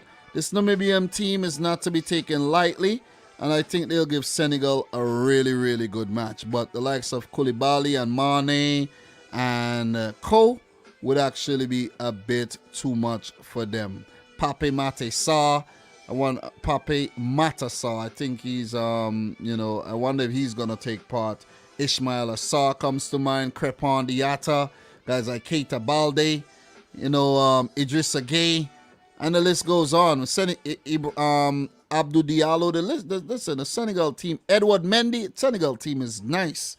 So I'm going to go for Senegal to win, though, 2-1, Namibia to get a goal. And that'll do it for Africa predictions for tomorrow's games. And we're going to have to go back and we're going to have to talk about another confederation. But in the meantime, between time, big up to everybody in the house right about now. No, Percy Tau for South Africa is a big, big miss. Is Percy Tau injured? Is he injured? I thought you mentioned Tapsoba from Leverkusen down or Faso. Don't know why he's not there. I think the other Tapsoba is there. I'm not too sure if there's two Tapsobas that plays for that team. Yeah, but anyways. Yeah. So what's going on in the poll still, man? The poll. Oh man, Messi is winning the poll. Messi is absolutely winning the poll right now. God damn, 70 votes. I told y'all, people are going to come in. A lot of people come in the streams, A lot of people come in the streams. They may not stick around for long, but for those who stick around, I do appreciate it, man. Chase Athletics. I didn't even realize you became a member, man. Thank you very much, Chase Athletics. I think I missed that one. Appreciate that. Thank you. A whole lot. I just noticed that. Guys, if there's anybody in here who isn't yet a member, please be a member. You know what I'm saying? It will go a long way to help support the channel. If we have 100 members in here, I won't have to go to work. I'll just, I might go to work still. Part-time. Okay? Part-time. So Messi is in the lead for the Ballon d'Or votes. Lewandowski second, Salah third, Kante fourth. Wow. Absolutely amazing, man. But thank you very much again, Chase Athletics. Do appreciate that. You're the real deal. 24-hour streams. Haha. 2 hours, 46 minutes we're in. We still got a lot more to talk about. So that'll do it for Africa. Let's just scroll down real quick. You take a look at the groups right there, just for your visuals. Take a look at the groups. Group A, Algeria and Burkina Faso scrapping it out. Group B, Tunisia and Equatorial Guinea in the ascendancy. Group C is very open, very level with that Nigerian loss. Cape Verde, African Republic, Central African Republic, Liberia, Nigeria, all still with a shout. Group D, Ivory Coast and Cameroon are leading the charge. Malawi still in it. And you go to Group E here where Mali, Uganda looks good on top there.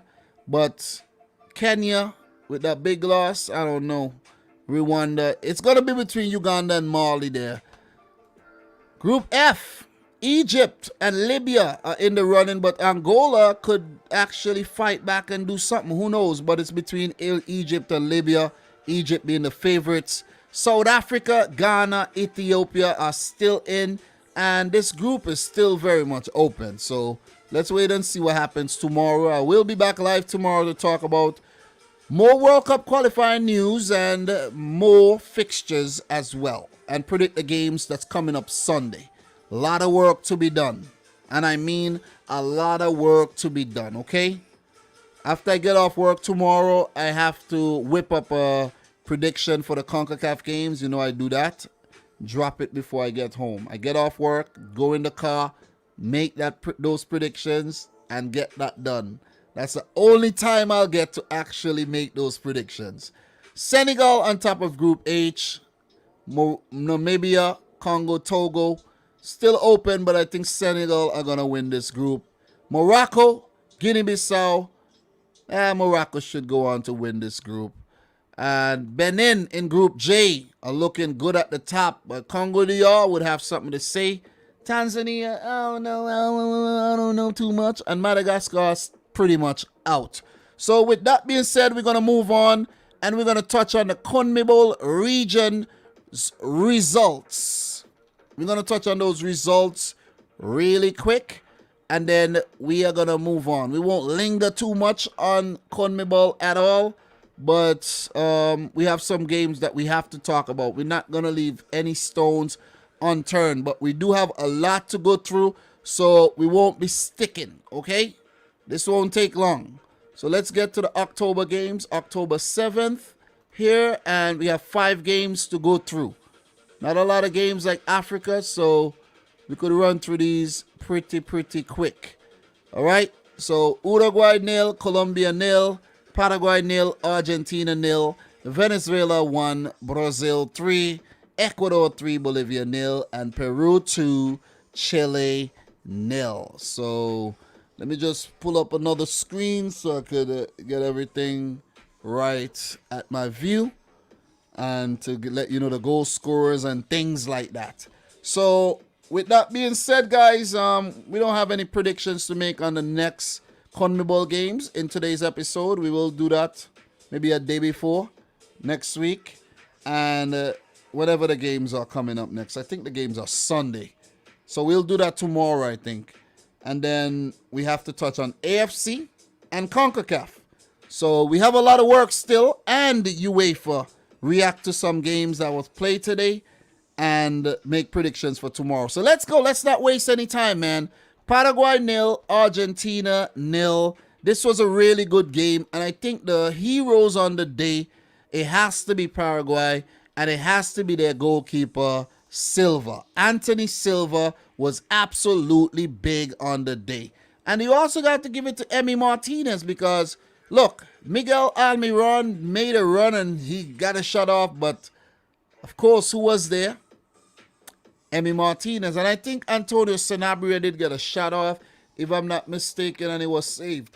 So 2 goalkeepers the hero on the day, but Anthony Silva, man, that shot that he saved from Joaquin Correa, and then that shot from Papu Gomez, and there was another shot, I can't remember who it was from, but Paraguay, you deserve some credit here for keeping Messi reasonably quiet. Oh, that was Rodrigo de Paul. That was a really good shot. So, good stuff for Paraguay. Also good stuff by Argentina. They would think that they should have won the game, but nothing is won easily in South America. Not even against the likes of Bolivia and Venezuela. So Paraguay are 6th with 12 points. They're still within grasp. With a 2-point gap between them and the playoff spot that is held by Colombia. Argentina is sitting nicely with 19 points in 2nd. And they're still unbeaten in World Cup qualifiers. But 4 draws, and it's kind of worrying. 4 draws, 5 wins. They need to convert those draws into wins and be up there closer to Brazil. So that'll do it for that game. And we're going to move on to the next one, where we had another 0-0 game between Uruguay and Colombia. This was also another game where the goalkeepers have to get some praise here. David Ospina and Fernando Muslera were big on the day, and I don't remember every single chance, but I remember that Zapata chance that Muslera saved, and Suarez had a couple opportunities that he squandered as well. And it was a really good game where there was a lot of talent on display between 2 of the best teams in South America, Uruguay and Colombia. So points shared, and it's not a bad result for Colombia at all, seeing that they were on the road. But Uruguay, they would think, yeah, we should have won this game, or we should have, at least put something in the back of the net. Seeing that you have Suarez, Cavani, Darwin Núñez, Nandes, Vecino, all these guys, man, on the field at the same time, and you can't score. So, look, Uruguay, they're 4th, 16 points. 4 wins, 4 draws, 2 losses. Colombia right behind them, 2 points behind in 5th, occupying a playoff spot with 14 points. 3 wins, 5 draws, and 2 losses. What are you guys saying in the chat right now? Big up to everybody in here, man. Palmeiras is the Copa Libertadores final also. Suarez missed an absolute sitter. Yep, man. Yep. And he actually dived in that game too and was begging for a penalty. Suarez is such an actor, man. And that's why I could never really give him the props to. Is because of his freaking attitude. Always diving and holding up his face and everything, man. You see what I'm saying? Big up to Palomo in the house. How are you doing, Palomo? Zachary, everybody in here, man. Oh, you saying Percy Tau is injured? Yeah, that'll be a big miss. A lot of Kante haters. So Messi is actually winning 78 votes, and I left that open. But my Ballon d'Or is Robert Lewandowski, though. Senegal can have two teams here. They are very deep, man. Very, very deep. So, look. We're going to keep it moving. 2 scoreless draws there, and we're going to move on to the games where we had goals. Venezuela almost pulled off a shocker against Brazil there with, you know, a 3-1 loss, but the scoreline does not tell the full story of the game. Eric Ramirez, an early goal in the 11th minute to beat Alisson in goal. And Brazil were reeling for 60 minutes. Well, 11 minutes, 71st minute, Marquinhos scored from a corner, and that was a really good header into the back of the net. Brazil made some changes, and then they got a penalty, which was a penalty. Gabriel Barbosa brought down. Gabriel Barbosa stepped up, put it in the back of the net, left-footed. I really like the resurgence of Gabriel Barbosa, though. And Anthony, a player that I absolutely admire, scored off the bench in the 95th minute. That's his first international goal. Don't know if that was his actual debut. Can't quote me on that one. But this player is going to be a star. Sign him up, City. Sign him up, City. Don't let anybody else get him. He's currently playing for Ajax right now where he's doing the business. So, Anthony, man, keep your head on your shoulders. You got a bright future ahead of you.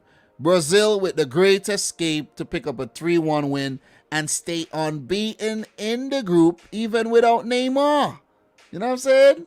Even without Neymar, they did the damn thing. Even without Casemiro, they did it. So Thiago Silva played in this game. You got to give it to, you know, Thiago Silva, veteran there.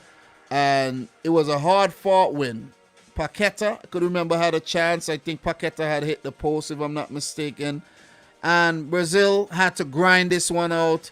I could see the Venezuelans, their head dropped when they started conceding the goals because they were doing a great job up until the Marquinhos goal and then the penalty, which was very unfortunate.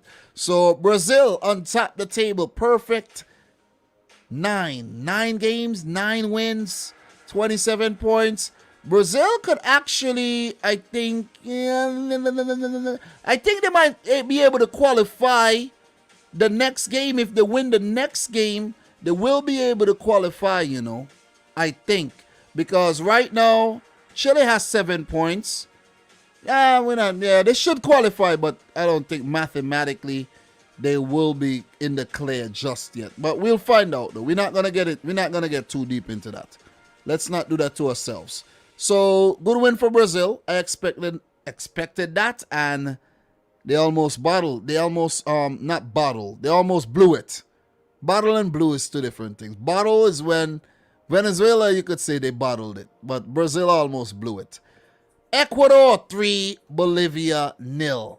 Michael Estrada in the 14th minute, and then Enner Valencia scored in the 17th and the 19th minute. When I tuned into this game, it was 21 minutes, and I was like, God damn, 3-0 already? I thought they were going to score 6. But Bolivia got back in the game. They had a good chance as well. It was saved by the Ecuadorian keeper, and, you know, Ecuador held on for the big win. Enner Valencia becoming the leading goal scorer for the Ecuadorian national team as well. So, with that win, Ecuador, they are in third, 16 points.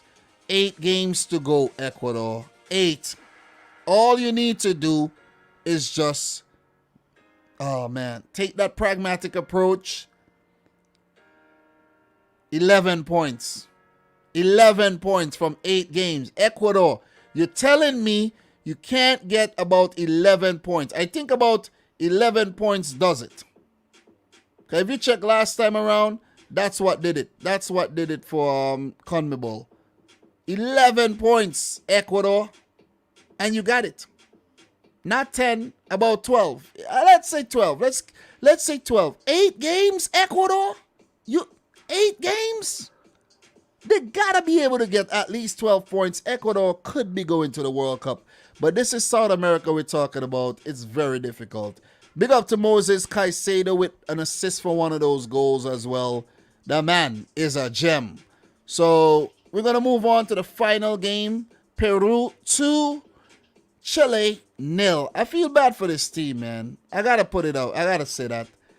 I got to say that, man. You know, it's an aging team and they try, but still, they just can't catch a break. Christian Cueva, scrappy goal in the 35th minute, and then Sergio Pena in the 64th. Oh, look, when you have Alexis Sanchez on the field and Aranguiz and Gary Medel and Mauricio Isla, Claudio Bravo in goal, and you know what I mean? You're getting pushed over by everybody. It's just sad. It's just really sad. But I have to give it to Gareca's Peru because it's pretty much the same bunch of guys that qualified for the 2018 World Cup and that team that made it to the final of the Copa America as well. They doing the thing. They doing that thing. If you get what I'm saying. Cueva ever present, Luis Advincula, the racehorse running up and down the right there. Renato Tapia was actually, not in the starting 11. Paulo Guerrero. Ah, man, big up to the boy Paulo Guerrero. Remember the whole controversy over him? He started the game. Edinson Flores, Yoshimar Yutun. Listen, this team is quality. So it's going to be a very, very tight one in terms of who gets those World Cup spots because, Peru are right there they're still sniffing around. 11 points, then 7th. Chile, they're 8th with 7 points. Chile have not won any of their last 5 games in World Cup qualifiers. This is bad. Chile, Bolivia, and Venezuela are doing really bad right now. So you can't count them out totally. 8 games left. They could still get a maximum of 31 points, so they could go bonkers and actually win all their remaining games. Won't happen, but yeah, still a possibility. So Peru, Paraguay, Colombia, Uruguay, Ecuador, Argentina, and Brazil all in running for 4 direct spots plus a playoff spot. These are the 7 teams I think that, will have a chance to be at Qatar 2022. So with that being said, let's just look at the next fixtures that'll be coming up in CONMEBOL. I won't make predictions today. I saved that for tomorrow's episode. But Bolivia play Peru, Venezuela play Ecuador, Colombia play Brazil. That'll be a good game. And Argentina and Uruguay. Oh my God, that's a good game. That one is a good game. Look at that. Ecuador play Venezuela. Ecuador, that's your opportunity to pick up a big 3 points to go up to 19 points. That'll be huge. Gotta beat Venezuela. You cannot slip on this banana skin here, Ecuador. You gotta win the game. Okay? Gotta win the game. There's also Chile versus Paraguay this Sunday, and then they'll break until Thursday. So with that being said, guys, thank you very much for just listening and, dealing with all that. Big up to everybody still in the chat right about now. Man, is Shimwe in the house? How are you doing, man? Is Shimwe? Bro, Tanzania sucks, bro. You guys, I can't understand how you guys lost that game. But anyways, Frazier in the house. How are you doing, Frazier? Anybody else who I got a shout out in here? Big up to everybody, man. Zachary still in the house. Steve still in the house. Steve, I got to give it to you, bro. Thank you very much for the continued support, bro. Everybody who voted in the poll, everybody who stopped by the stream and voted in the Ballon d'Or poll, we ended up having 87 votes. Where have all these people came from?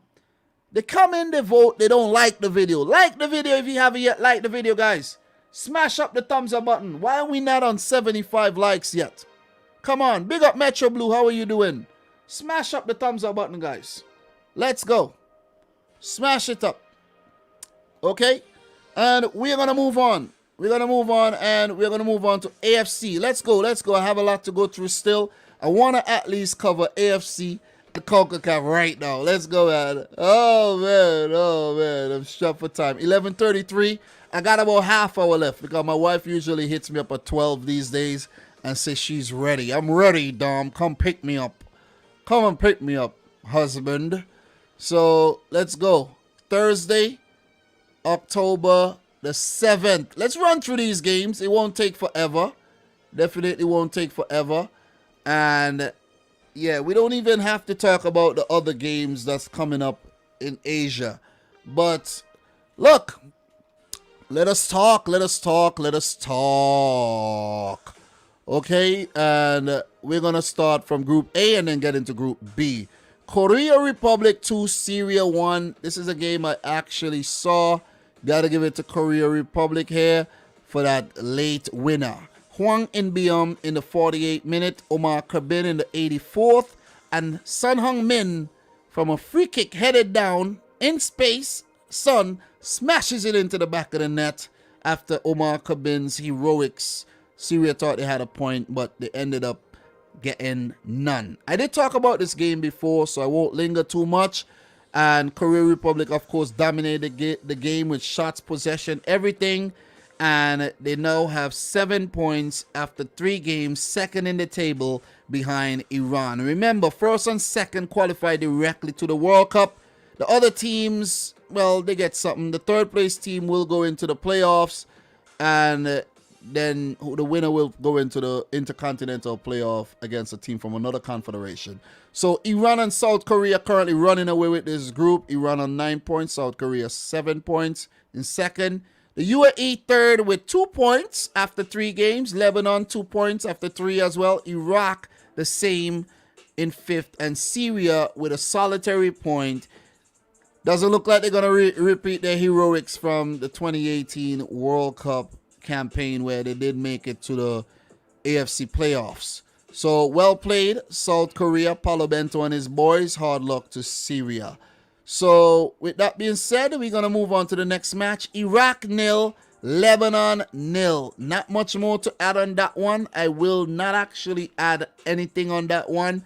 I didn't actually see this whole game, but to actually talk about get into anything else. A point shared. Let's just say that Lebanon, you got to give it to them. They're in 4th position right now, and they are pretty much still alive in terms of that 3rd place spot to go into the playoffs. So that's the fun part about it. One of UAE, Lebanon, Iraq, or Syria, they could get that playoff spot. It's not all doom and gloom in the group yet. I don't think Iran and South Korea are gonna take their feet off the gas here. So we're not gonna stay too long on that one. We move on to the next game. The UAE 0, Iran 1. Congrats to Iran. They really got their act together and they're winning games now after that scare in the previous round. Mediterranean with a goal in the 70th minute was enough to get the better of their Gulf neighbors, UAE. So with that game, 1, Iran, as I mentioned, they on top the group. 3 games played, 9 points picked up, 5 goals scored, none conceded. So it's fair to say that Iran are going to the World Cup. Let's just say that. They're going to the World Cup. They're definitely going to the World Cup. Halfway through, well, not halfway through yet, but I'm saying halfway through. You got to play 10 games, say halfway through. But almost halfway through, they have 9 points. So that's pretty good. That is pretty good, man. Pretty good. Each team play 10 games, home and away. So they're doing well. They're doing well. They should get the job done in the end. So with that being said, we're going to move into Group B, where we had a thriller here between China and Vietnam. China 3, Vietnam 2. I didn't actually see this game. I was actually surprised when I saw the outcome. But China had a 2-0 lead. Zhang Yuning in the 53rd minute and Wu Lei in the 75th. But then Ho Tan Tai scored for Vietnam in the 80th minute And in the 90th minute, when Tien Ling equalized to bring Vietnam back in the game on the cusp of a point, but then Wu Lei, who does play his football in Spain, I think he's still with Espanyol, if I'm not mistaken. I might be wrong. I think it was Espanyol he was playing for, right? And he scored in the 95th minute. Let me know if I'm wrong with the Wu Lei thing. So China picked up their first win of World Cup qualifiers so far. Vietnam still winless at the bottom of the table. 3 points, 3 games played, no points picked up. China, 3 games played, 3 points, 1 win, 2 losses. Big up to the boys, Steve. Steve, why are you not backing for China, Steve? Come on, bro. You know you're from China. Stop fronting like you ain't from China, bro. You know what I mean? You should be talking more about China and not Liverpool. You know? You were a Barcelona fan last season as well. So you should be definitely talking about China, Steve. He said, whoa, my team China won. Oh, my God. Yeah. Oh, man. Yeah, man. So, yeah, that's what happened in that game. So, the game between Saudi Arabia and Japan, though. What a game. What a game. I was actually watching that one, and Saudi Arabia stole it via the substitute Firas Al Buraikan, and Japan couldn't find a way back into the game. I've been really disappointed with this Japanese team, and I've been very, very impressed with Hervé Renard's Saudi Arabia. I think they knew what they were doing when they hired Hervé Renard, man. He's a very good international manager. That's all he does, manage international teams. It would be crazy if he manages France one day, I doubt.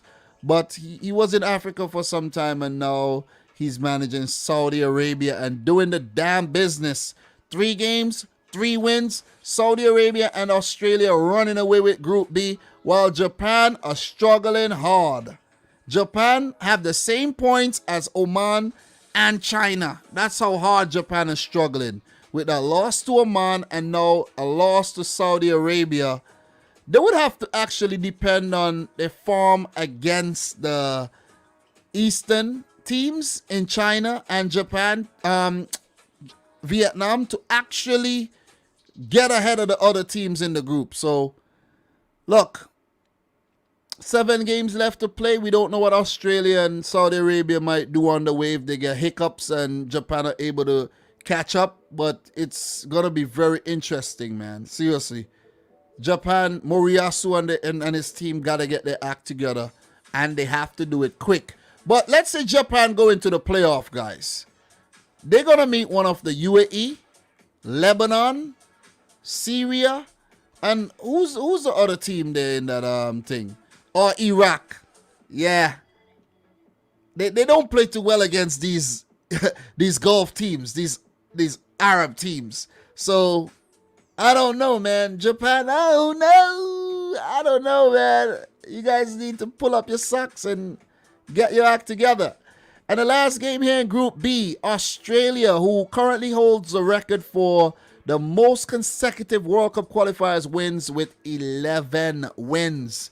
They're doing well. 8 wins in the previous round, 3 wins in this round. First 3 games, they have picked up 3 wins. So, gotta give it to Australia. Aussie! Oi. If there's any Australians watching this right now, big up yourself. Away my Bill. I have to say that Away my Bill, who I think was a refugee, can't remember where he's from and all his backstory, his entire backstory. But Aware My Bill is a very, very good story, though. He does play for Midtjylland, was in the Champions League last season. And, yeah, Aware My Bill has added a whole lot to this Australian team. Just got to put it out there. And they love him. From what I saw in the celebrations at the end of the game, they love him, man. Everybody was going to hug him, shake his hand. And I was like, wow.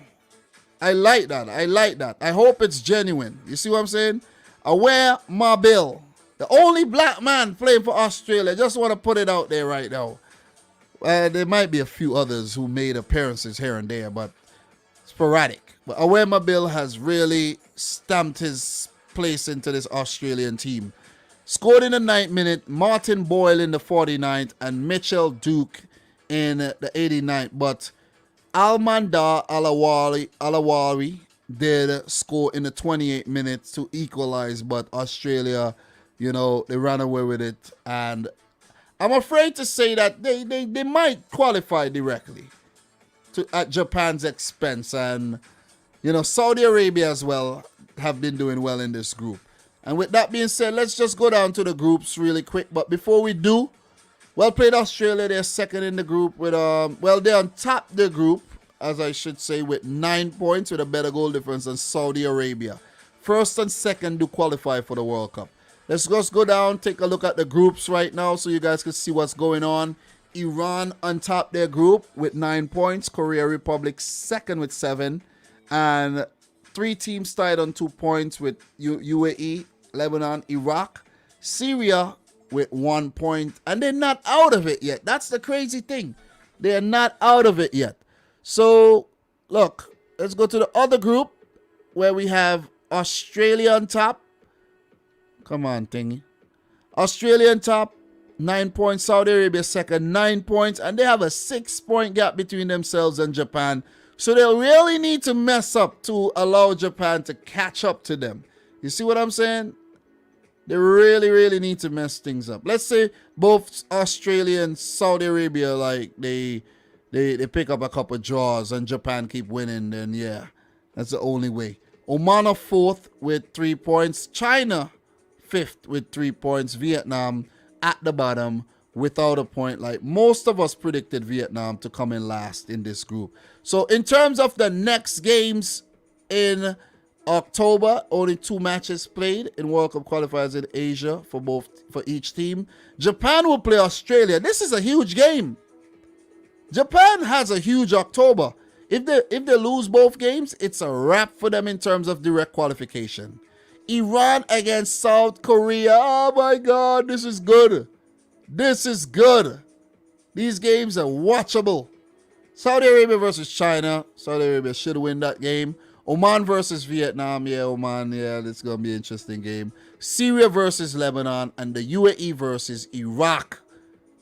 These Arab derbies are going to be good. Anyways, with that being said, we have to keep the ball rolling. And we won't stay too long on this confederation because I made a whole video talking about this. And this is the Concacaf Region. All right, we're in the final round, the octagonal.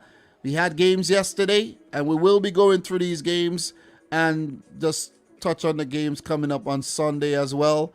But 4 matches played. Check the channel for some more in-depth analysis of all these games, okay? Big up to everybody in here. Big up to Lime Crystal in the house. Nice to see you. Hui Kim as well. Everybody in here right about now, man. Thank you very much. Guys, make sure you like the video if you haven't yet done so. We need 7 more likes to hit 75, which would be a great number to hit. John Burns, thank you very much. Canadian, $5 at Dom. Sunday in Canada's Thanksgiving Sunday in Canada. Here's hoping Canada can get a win against Jamaica. Come on, John. Come on. You listen, Canada will do the business. Canada's going to do the... Listen, Canada's going to go to Jamaica. I'm going to make an early prediction. Canada's going to go to Jamaica and eat off all the beef patties and cocoa bread. Let's just put it out there. But thank you very much. Big up to Ivan LFC again, member of the channel. Guys, remember, memberships to the channel are open. Thanks to all the members. Consider becoming a member for all the quality content I've been putting out and more to come. Listen, I'm always thinking of ways to level up on the channel and, to separate myself from the other people on the platform. But yeah, with that being said, we're going to move on. Definitely going to move on, okay? Oh, I don't want to jinx the last from Canada at damn. Listen, if Canada could go to Mexico, if you guys can go to Mexico and get a draw, trust me, you can get way more down in Kingston, Jamaica. You see what I'm saying? All right. So with that being said, let's just touch on these results and then we're going to move on. We won't stay too long on CONCACAF because I have the UEFA Confederation to actually go through, and I'm almost there. I'm almost close to achieving what I set out to achieve today, even though it's taken me 3 hours. Okay? I still feel good. Still feel good about myself. USA 2, Jamaica 0. Ricardo Pepi in the 49th, set up by, that was, who was with that cross, man? God damn, I can't even remember. Damn, who was with that cross again, man? Jesus Christ. Guys, you need to check the video. But you need to check the video on the channel. Dest. Yeah, how am I running a blank on that? Sergino Dest, Yunus Musa and Dest linking up from deep in the US third and running forward. Running at the Jamaican defense. Dest running wide. Nobody holding, nobody marking him, nobody closing him down. And that's the problem with the Jamaican national team. They don't close down nobody. Go back and check all the goals that they've conceded. They're not closing down the player, putting the ball in the box. And they're not staying close to the runner that ends up scoring the goals. This Jamaican team, I have to say, it's terrible. I'm not even going to hold nothing back. They're terrible. They're terrible. You see what I'm saying? They're playing like the inferior team every time they touch the field. You played against these guys from the US team are kids. Pepe is a baby. You see what I'm saying? Yunus Musa is a baby. Aronson is a baby. All these guys are babies. And you have these big hardback Jamaican guys who in Jamaica call themselves big ballers. And you're coming up against babies like Weston McKennie and Tyler Adams and Yunus Musa and Dest. Pepe Aronson. It's a baby team. Miles Robinson, Anthony Rabb, these are all babies. These are babies. Zimmerman, listen. Zimmerman, Matt Turner, and Paul Ariola are the only adults on the team, basically. All the other guys are kids. All of them. Even Weston McKennie. They're all kids. And the Jamaican team is just simply flopping game after game. I think Jamaica played well against Costa Rica and against Mexico. Let me put it that way. But against the USA, nah. Against Panama, nah, not at all. But with that being said, we are going to move on. Let's move on. I have a lot more games to talk about, and I'll spend all day. I'm actually going to spend an extra 4 hours like my boy Ryan LFC and coach's desk breaking down the Jamaican games. Oh man, it takes forever to wrap. It's actually taken for. I don't understand why it's taking these guys so long to figure things out. Why they listen? I'm gonna send a message out there to all my Jamaican YouTube friends. Stop wasting your time on this Jamaican team, man. Stop it. Just do an hour tops and leave it alone. Don't spend 4 hours wasting your time trying to figure out what's going on with the JFF and what's going on with Tapa Whitmore. Because I don't understand how a manager could be in a job for so long, failing when they need to succeed, and he's still not getting sacked. I ain't going to try to figure that one out. Honduras 0, Costa Rica 0. Well, I got to say Honduras were the better team on the day. Costa Rica did get a few look-ins, but look, Keylor Navas, the hero for Costa Rica. Honduras 24 shots at goal, 5 on target. Costa Rica with only 4 shots, 1 on target at Kendall Waston header. Gotta give it to Costa Rica for going to San Pedro Sula and picking up a point here. So we're going to keep it moving. Canada 1, Mexico 1. Gotta give it to Canada, man. Canada are a quality team. John Herdman, stand up. You heard me, Herdman. Stand up, Herdman. You heard me. You're doing damn well. Mexico, on the other hand, I don't know, man. They will still qualify, but I don't know what's up with this Mexican team. They're just not performing at optimum levels. Jorge Sanchez in the 21st minute. Good goal. Got to give it to them. Good crossing by Chucky Lozano. Well taken down. Smashed in by right back Jorge Sanchez. Canada, you try to defend, but I think Canada, what a more dangerous team. Didn't take their chances. Alphonso Davies, Tajon Buchanan, you got to put those in. But Jonathan Osorio put in by Alphonso Davies, clinical in front of goal, and Canada held on for the 1-1 draw. Or I should say Mexico held on for the 1-1 draw. Because Canada was a better team on the day, if you ask me. See what I'm saying? Went down to the Azteca and grabbed a point. Big up to Alphonso Davies for picking up his 14th assists. Joint top with Junior Hoylett for the most assists ever in Canadian football history. So, with that being said, we're going to move on. We have one more game. Big up to El Salvador, man. Big up to ES. Big up to ES. What a win. What a win. Enrico Duenas. We did a very good article at the beginning of this stream. How a fan became a scout. And scouted all these quality players you see playing for El Salvador here. 1-0 win over Panama. Quality. Well dominated. And they deserve the win at home. They are unbeaten at home. 2 draws and a win. They got to work on their away form for sure. So, yeah. With that being said, we have another super chat here. John Burns, thank you very much. November, Mexico and Costa Rica will be playing Canada in Edmonton's Alberta Commonwealth Stadium. It's an outdoor stadium. Yeah, I've heard that. Thank you very much for bringing that up. I have to actually touch on that one because it's cold in Canada. I know, bro. I went to Canada back in 2004 in December, and I promised myself never, ever, ever to do it again. It was cold. It was damn brick. Very brick. Thank you there, Josh Byrne. John Burns, not Josh Byrne. Big up to Josh Byrne as well. But John Burns, man, thank you very much. So, with that being said, congrats to El Salvador, first win of the World Cup qualifiers. We go down to the table really quick. And USA, 8 points on top of the table now. Mexico second with 8 points. Canada third with 6. Panama still fourth with 5 points. El Salvador with a jump up to 5th with that win, 2 draws and a loss. Oh, man, El Salvador, they're pretty much in the playoff spot. God damn, could they remain there?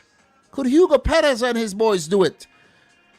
Costa Rica and Honduras lackluster with 3 points each, and Jamaica, oh, man, very subpar at the bottom. Jamaica, the other teams could pull away from Jamaica pretty soon. Pretty soon.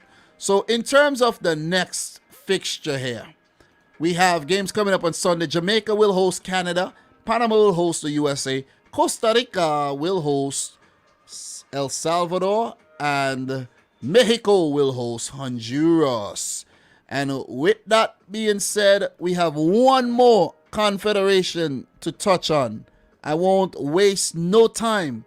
I have to jump straight, and I mean jump straight into this because I'm pretty sure I'm going to get a message from my wife within the next 10 minutes to come and pick her up. I probably got that message already. Probably got it. Let me double check. Okay. No. Oh, damn. 10 minutes ago. Oh, man. Oh, man. Oh, man. Still live. All right. We got to wrap up. But we got time.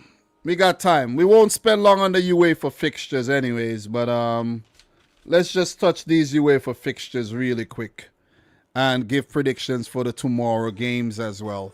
So, yeah, let's do this. Let us do this. Let's actually go to the main page and get the fixtures. Let's get the fixtures, all fixtures and results right here. And I'll have the groups to actually bring up. So, yeah, let's get the games from... This is actually the wrong thing I actually clicked, you know. But you know what? Let's go back. Oh, yeah. Let me see. Let's click the groups. Let's go from the groups. And let me actually pull this up. We'll take 10 minutes and do this. We'll take 10 minutes and do this one because I don't have the time. I gotta go get my wife. UEFA. All right, so bear with me, guys. I have to do this. Have to. All right, and I gotta. It's not a lot of games though. That's the beauty about it. It's not a lot of games. So let's start with Group E. We're gonna forget about the other groups right now. We're not touching and recapping none of those. But let's start with Group E, where we had games between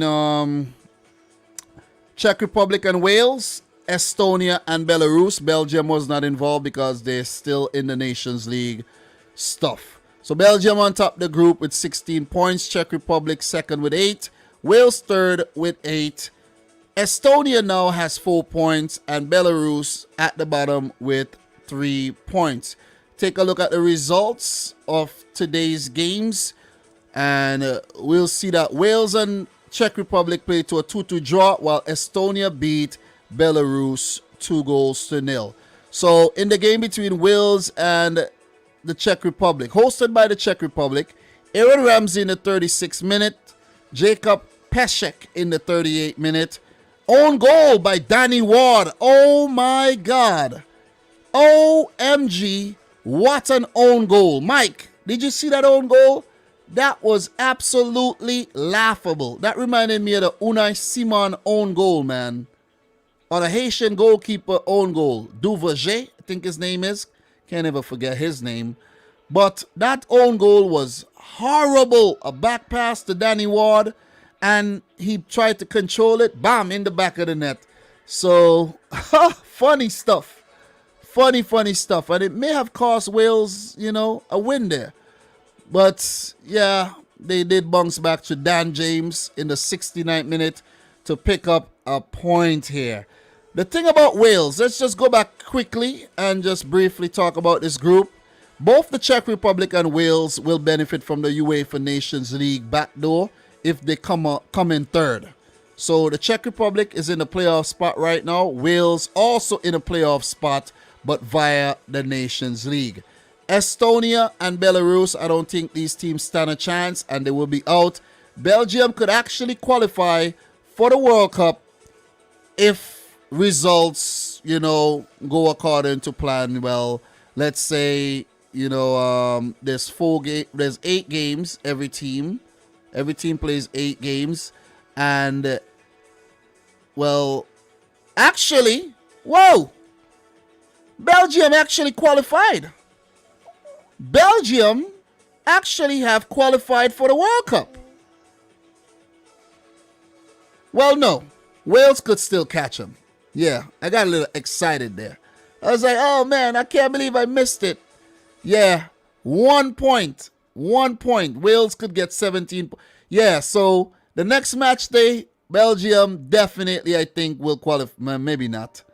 Maybe not, because Wales probably will play one of these weaker teams and beat them. So Belgium won't qualify just yet. Maybe we got to wait till November.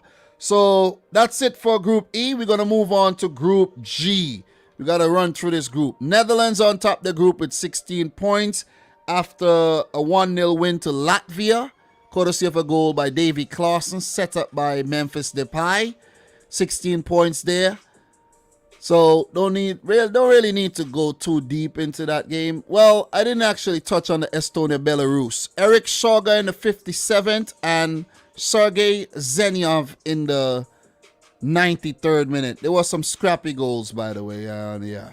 So Netherlands lead in the group, but as I predicted, Norway and Turkey ended in a draw. And let me just touch on this game really quick. Norway, Turkey.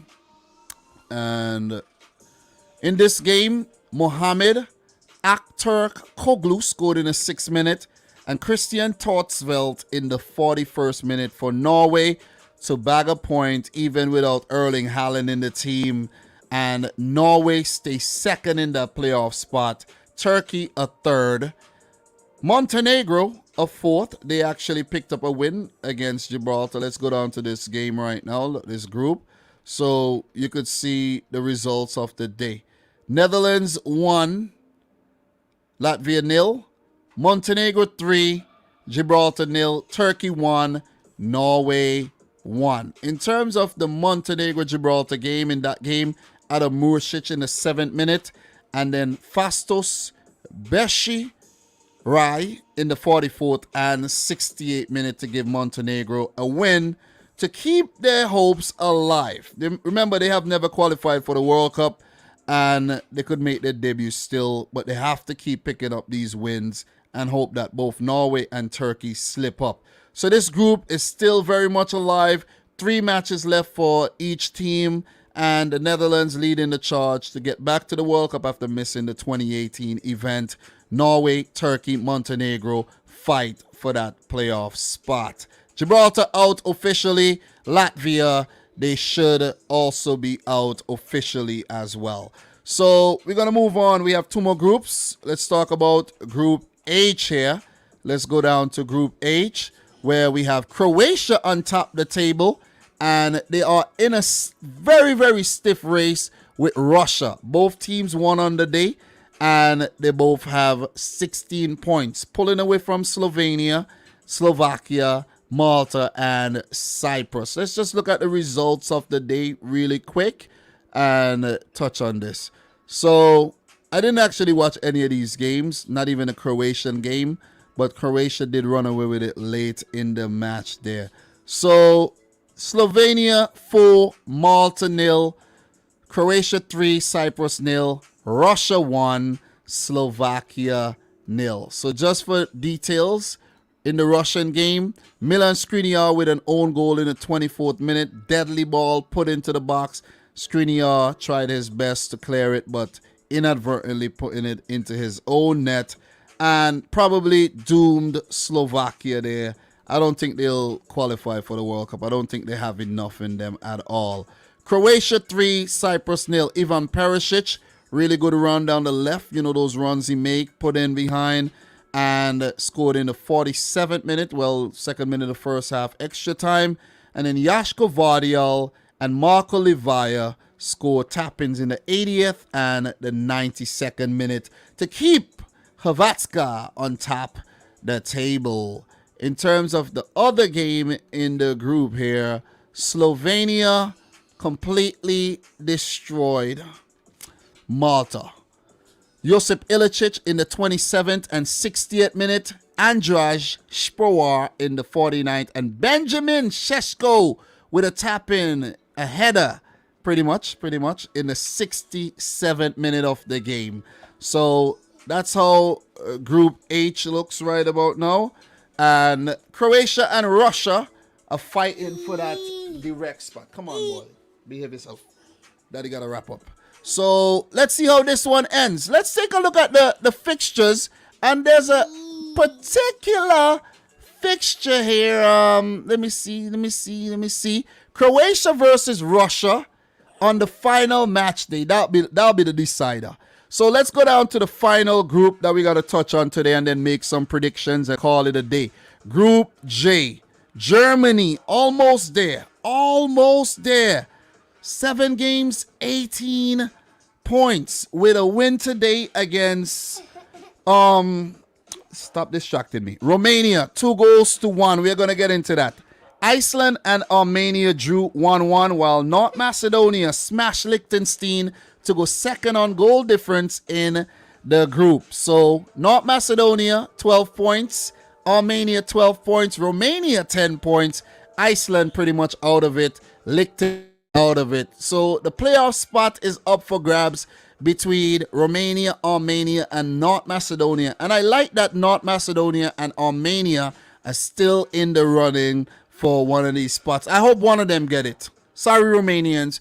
You've been to the World Cup before. I hope Armenia or not North Macedonia put themselves in a position to be potential debutants, where they will be, a few games away from Qatar 2022. Germany, got to give it to them. Hansi Flick came in and really he's doing the business. But it didn't happen without a scare today. Romania scored first. And that goal came via Hagi. Ianis Hagi in the 9th minute. Pretty much against a runner play type goal. And that was brilliantly dispatched. And then Germany controlled the entire game. The rest of the game, it was all Germany. But Romania did get the look in from time to time and almost scored on a few occasions, even later in the game. But Serge Gnabry's strike from distance equalized, and Thomas Muller header off the bench give the Mannschaft the goal and the win to take them closer to qualification for Qatar 2022. So just to touch on the games that's come baby, come. Bear with daddy, come, bear with daddy. Bear with daddy. I'm almost done. We're gonna get mommy. You wanna go pick up mommy? Let's go get mommy now. We're gonna get mommy now, okay? You see how you have to bribe him about getting his mom? So Iceland won. Armenia won. Mr. Hove Hanishian in the 35th minute, set up by Lucas Zelarayan. So big up to the boy Lucas Zelarayan making his debut for the Armenian national team and picking up an assist to keep Armenia in the hunt. Isaac Johannesson scored in the 77th minute for Iceland, and they share a point each. So just to wrap things up with the final game here, let me find this game. North Macedonia 4, Liechtenstein 0. Darko Velkovsky in the 39th, Ezgan Alievsky from the penalty spot in the 66th, Boban Nikolov in the 74th, and Darko Cherlinov in the 83rd. Guys, I just want to hit you with some predictions for tomorrow's matches before we actually end today's live stream, right? So let me just get the groups really quick. Let me just go back up. The boy Liam is fighting me hard here. He doesn't want me to finish my live, but I have to finish the live and wrap things up because, you know, it's been a long-ass stream, and I have to finish what we started today. So, Group A, we have games between Azerbaijan and the Republic of Ireland. And that's how Group A looks right now. Guys, I'm going for a 1-1 draw here for the Republic of Ireland versus Azerbaijan, the bottom teams, and they will be pretty much out of World Cup qualifiers, right? With that, pretty much out, pretty much down and out. Luxembourg versus Serbia. Serbia flying high in the group. I'm going to go for them to pick up a win here. I'm going to go for Serbia to win the game 2-1. Portugal, I think they're actually playing against Qatar right now, if I'm not mistaken, but they don't have any games tomorrow. Group B, Georgia versus Greece in Group B. I'm going to go for Greece to win the game 2-1, and we have a game between Sweden and Kosovo. And if you see how the group set up right there, Sweden need to win because Spain is not participating in qualifiers this time around because they're in the Nations League. I'm going for Kosovo to lose 3-0. You thought I was going to say win, right? Kosovo to lose the game, Sweden to win 3-0. Group C, let's go down to Group C. I got to wrap it up, guys. Group C, Italy won't be participating this month. Lithuania versus Bulgaria, 3-1 win for Bulgaria. And I'm going to keep Bulgaria in the mix as well for the playoff spot. Switzerland versus Northern Ireland. I'm going for Switzerland to win the game 2-1 and put the squeeze on Italy. That's going to be an interesting battle in Group C. I did clip a video on the channel, so go check that one out. And we're going to keep it moving. Definitely going to keep it moving. We have 2 more groups to touch on. Group D, no France this month as well. But we have games between Kazakhstan and Bosnia. I'm going to go for that game to end in a 1-1 draw. Remember, Kazakhstan denied the visa of 6 Bosnian players. I don't know if that will help. But they're a gritty outfit right now. And they're still pretty much in the mix. And I'm going to go for them to pick up a point. Point each. Finland versus Ukraine. Ukraine are the draw kings of the league. Finland is still in with a shout for the playoff spot. I'm also going for this one to end in a 1-1 draw. So good luck, Mike. Good luck to Finland. And this brings us to the last group here that we're going to touch on today. Group F. Come here, boy. Let's go. Come on.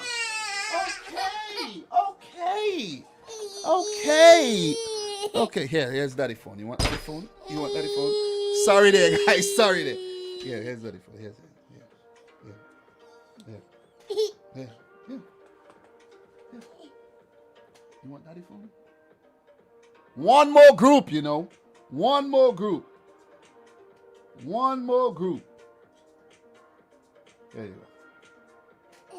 There you go. Sit down. There you go. So, one more group. Group F, guys. This is reality TV. It's the real deal you have in here. So, it is what it is. Scotland versus Israel is very tight. I'm going to go for a 2-2 draw for this game.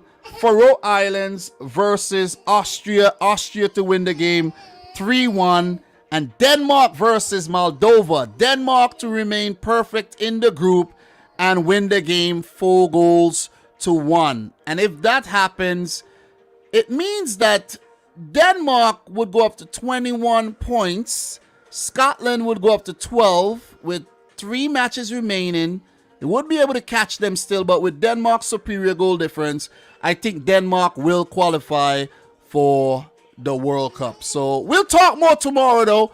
Big up to everybody in the house. Thank you very much for sticking around, guys. Do appreciate that and bearing with me towards the end here. 3 hours 45 minutes. It's been one of my longest live streams on this channel for some time.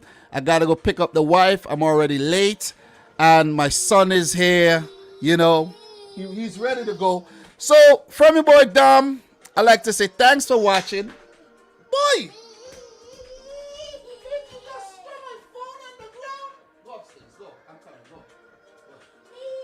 Peace, guys. Peace. Peace.